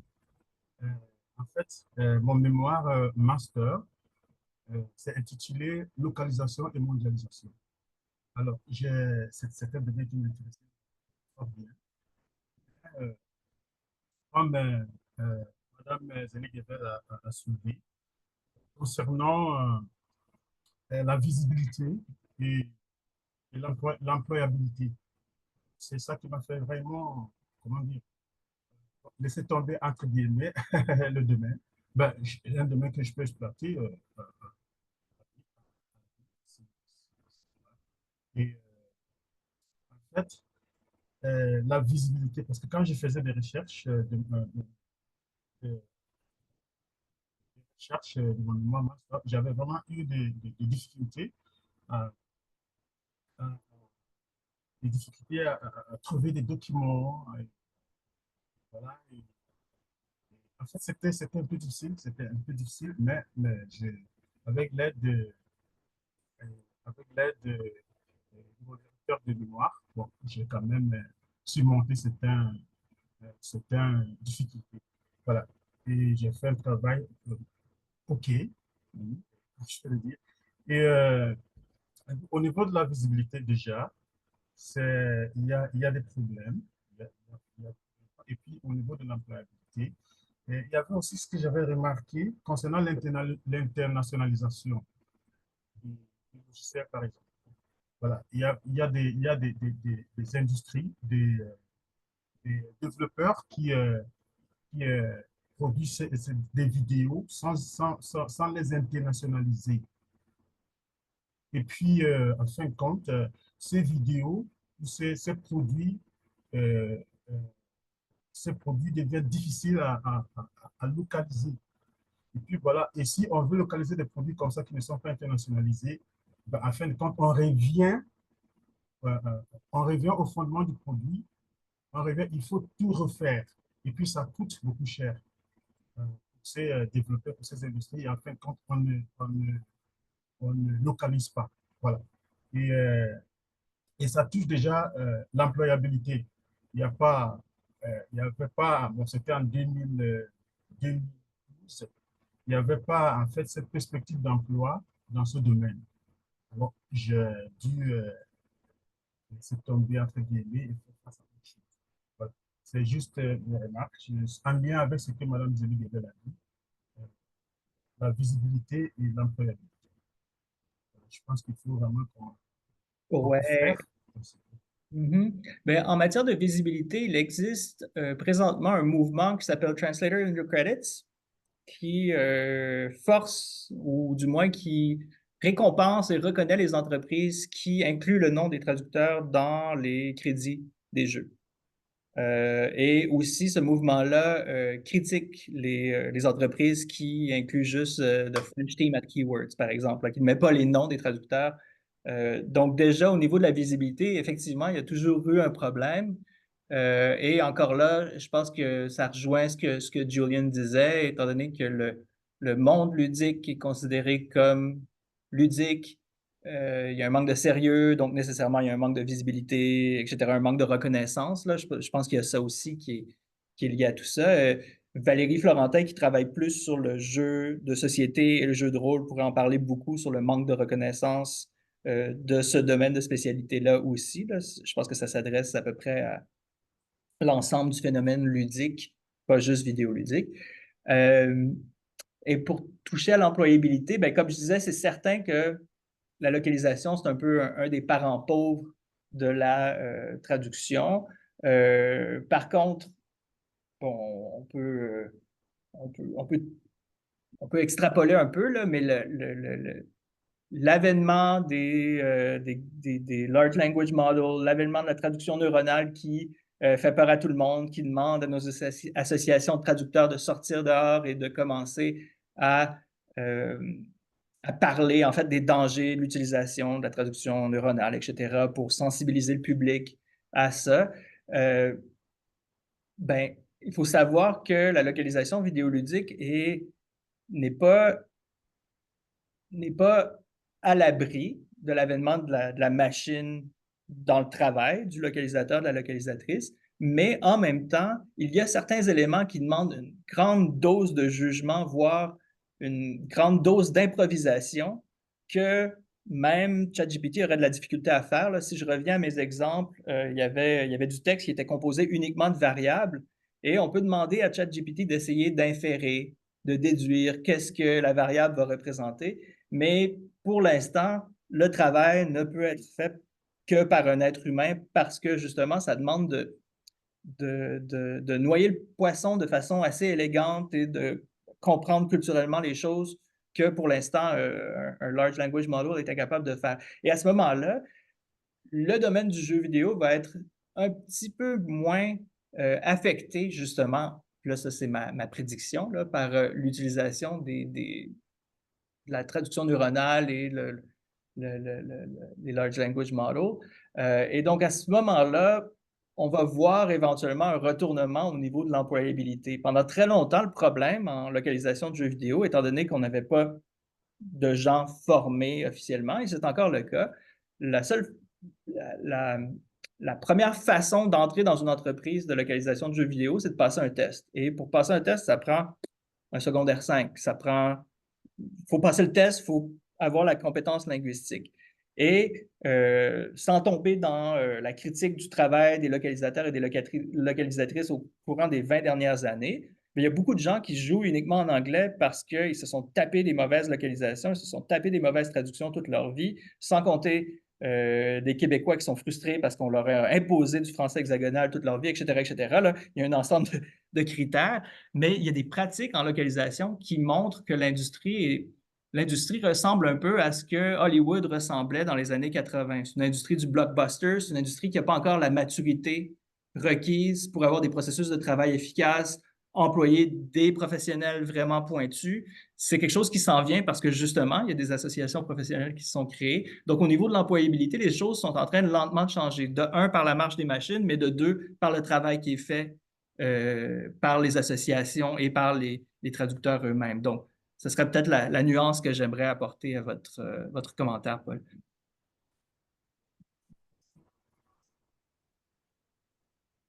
Est-ce que, Alexandra, vous m'avez dit que c'est midi mon deadline? Oui. On approche, hein? En fait, je partais pour demander s'il restait une dernière question, un dernier commentaire. Euh, euh, oui, la conférence est enregistrée et sera disponible d'ici probablement 2 semaines sur le site web du LINE, donc à l'adresse a7-linet.ca.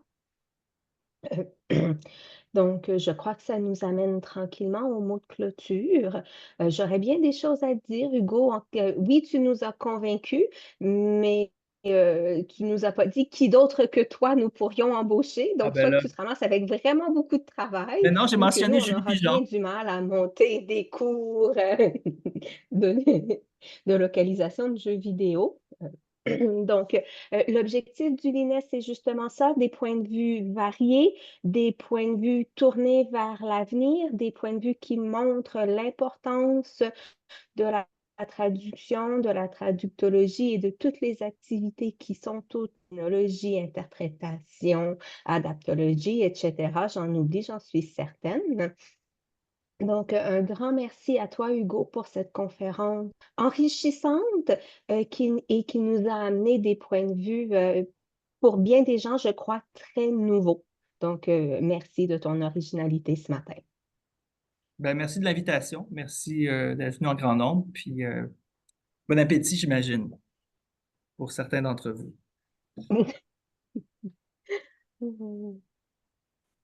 Donc, au revoir. Au revoir. Et prochaine conférence, le 13 décembre à 13h. Merci Hugo. Bonne De rien. conférence. J'aimerais Merci. ça échanger avec toi plus tard parce qu'il y aurait Ouais. beaucoup à dire, effectivement, parce que moi, j'ai joué à des jeux vidéo pas mal, donc c'est une culture que je connais un peu quand même, mais c'est Toi, t'es vrai que... formable, c'est ça que tu veux me dire. Pardon? T'es formable. Ah oui, ben là, Oui, hein? je commence à être un peu vieux, mais moi, j'ai joué, tu vois, à Arena, qui Ben était oui. l'ancêtre Ben de oui. Daggerfall dans les J'ai années joué à Arena aussi. 90. Ouais. Donc, c'est des produits que je connais quand même assez bien. Mais par rapport à la place, ben là, je voudrais pas prolonger la conférence non Oui, plus, mais désolé, hein? je voulais te parler. Alors, on pourra peut-être se donner rendez-vous à un moment donné téléphonique ou... Ouais, ben ouais. On a rien de prévu là, cette année. Il n'y a pas de grande rencontre traductologique. Je Qu'est-ce sais qu'on pas. a? On a l'ACT cette année? Je sais pas. Ben, en fait, ce que je Mhm. pourrais te dire, comme maintenant dans l'immédiat, vu qu'il y a des gens quand même, des collègues à l'écoute, c'est que faut pas oublier non plus que, ben, je pense qu'il y a deux facteurs qui expliquent la difficulté. Si tu l'en as mentionné aussi un peu, c'est la précarité des emplois, ou en tout cas la difficulté d'avoir des emplois stables, là, même si ça peut être très payant, je pense. Puis aussi, c'est l'appareillage multimédia qui est quand même un peu, lourd sur le plan technologique, là, avec l'installation des logiciels de localisation, etc. En tout cas, de ce que je vois de l'extérieur, peut-être qu'il y aurait moyen de simplifier tout ça. Puis le troisième élément, c'est aussi la fragilité de nos programmes de formation en traduction qui vivent des moments difficiles, je pense. Peut-être que je me trompe, mais si je regarde dans mon université, on essaie d'innover, mais malheureusement, la tendance, quand on n'est pas en mode survie, c'est d'aller dans les valeurs sûres et peut-être de moins explorer des éléments importants.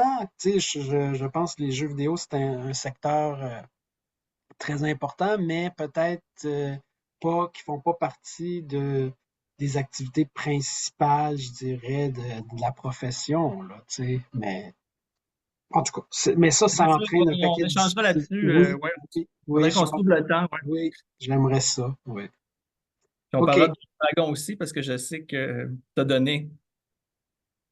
Ah, pardon? On parlera de Donjon Dragon aussi parce que je sais Oui, que tu as déjà donné dans Donjon Dragon. Fait que oui, j'ai joué pas Là, il va mal. falloir, en fait, ce qu'il va Oui, c'est falloir ça. qu'on fasse, c'est qu'on se parte une game de Donjon Dragon Ouf, traductologue. Oui, ouf, ouais, OK. pourquoi Ouais. pas, au milieu des universités, dans la forêt des universités. On en reparlera quand mon bébé fera ses nuits, là. Puis, ouais, je Mais vous ouais, dirai, ouais. ouais, Ça, fais attention, Hugo, tu pourrais en reparler en 2030. Ouais. Non, ça On va bien. veut pas te. On te Il le n'y a pas souhaite pas, personne là, quand ici même. qui veut qu'il veut pour toi, mais il ne faut pas dire ce genre de choses-là. Ouais. Ben, en tout cas, ben, merci. Mais oui, il faudrait qu'on se parle tout le monde un jour, là. J'imagine qu'on va tous se voir à un moment donné. On n'est pas un si gros milieu. Fait non. Mais cette année, il y a l'ACT dont l'appel à communication vient d'être prolongé.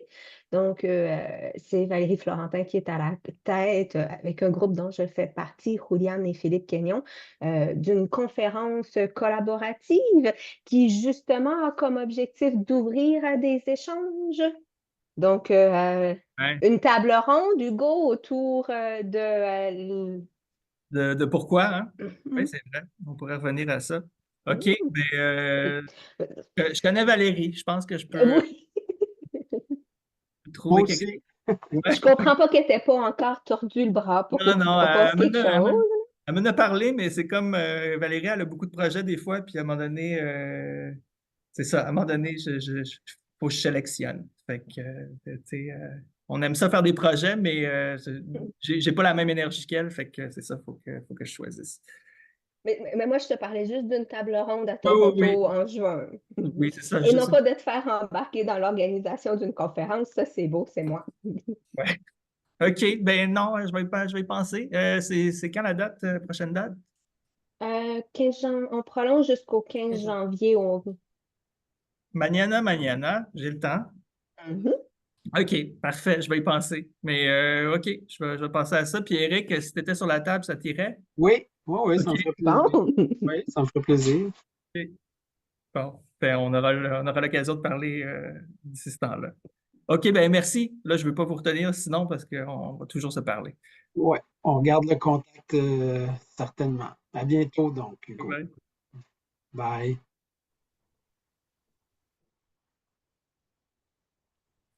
Alexandra, la dernière fois, comment est-ce qu'on a fait le partage des vidéos, donc? T'as reçu le lien? Oui, c'est ça, tu m'as envoyé le lien, puis j'ai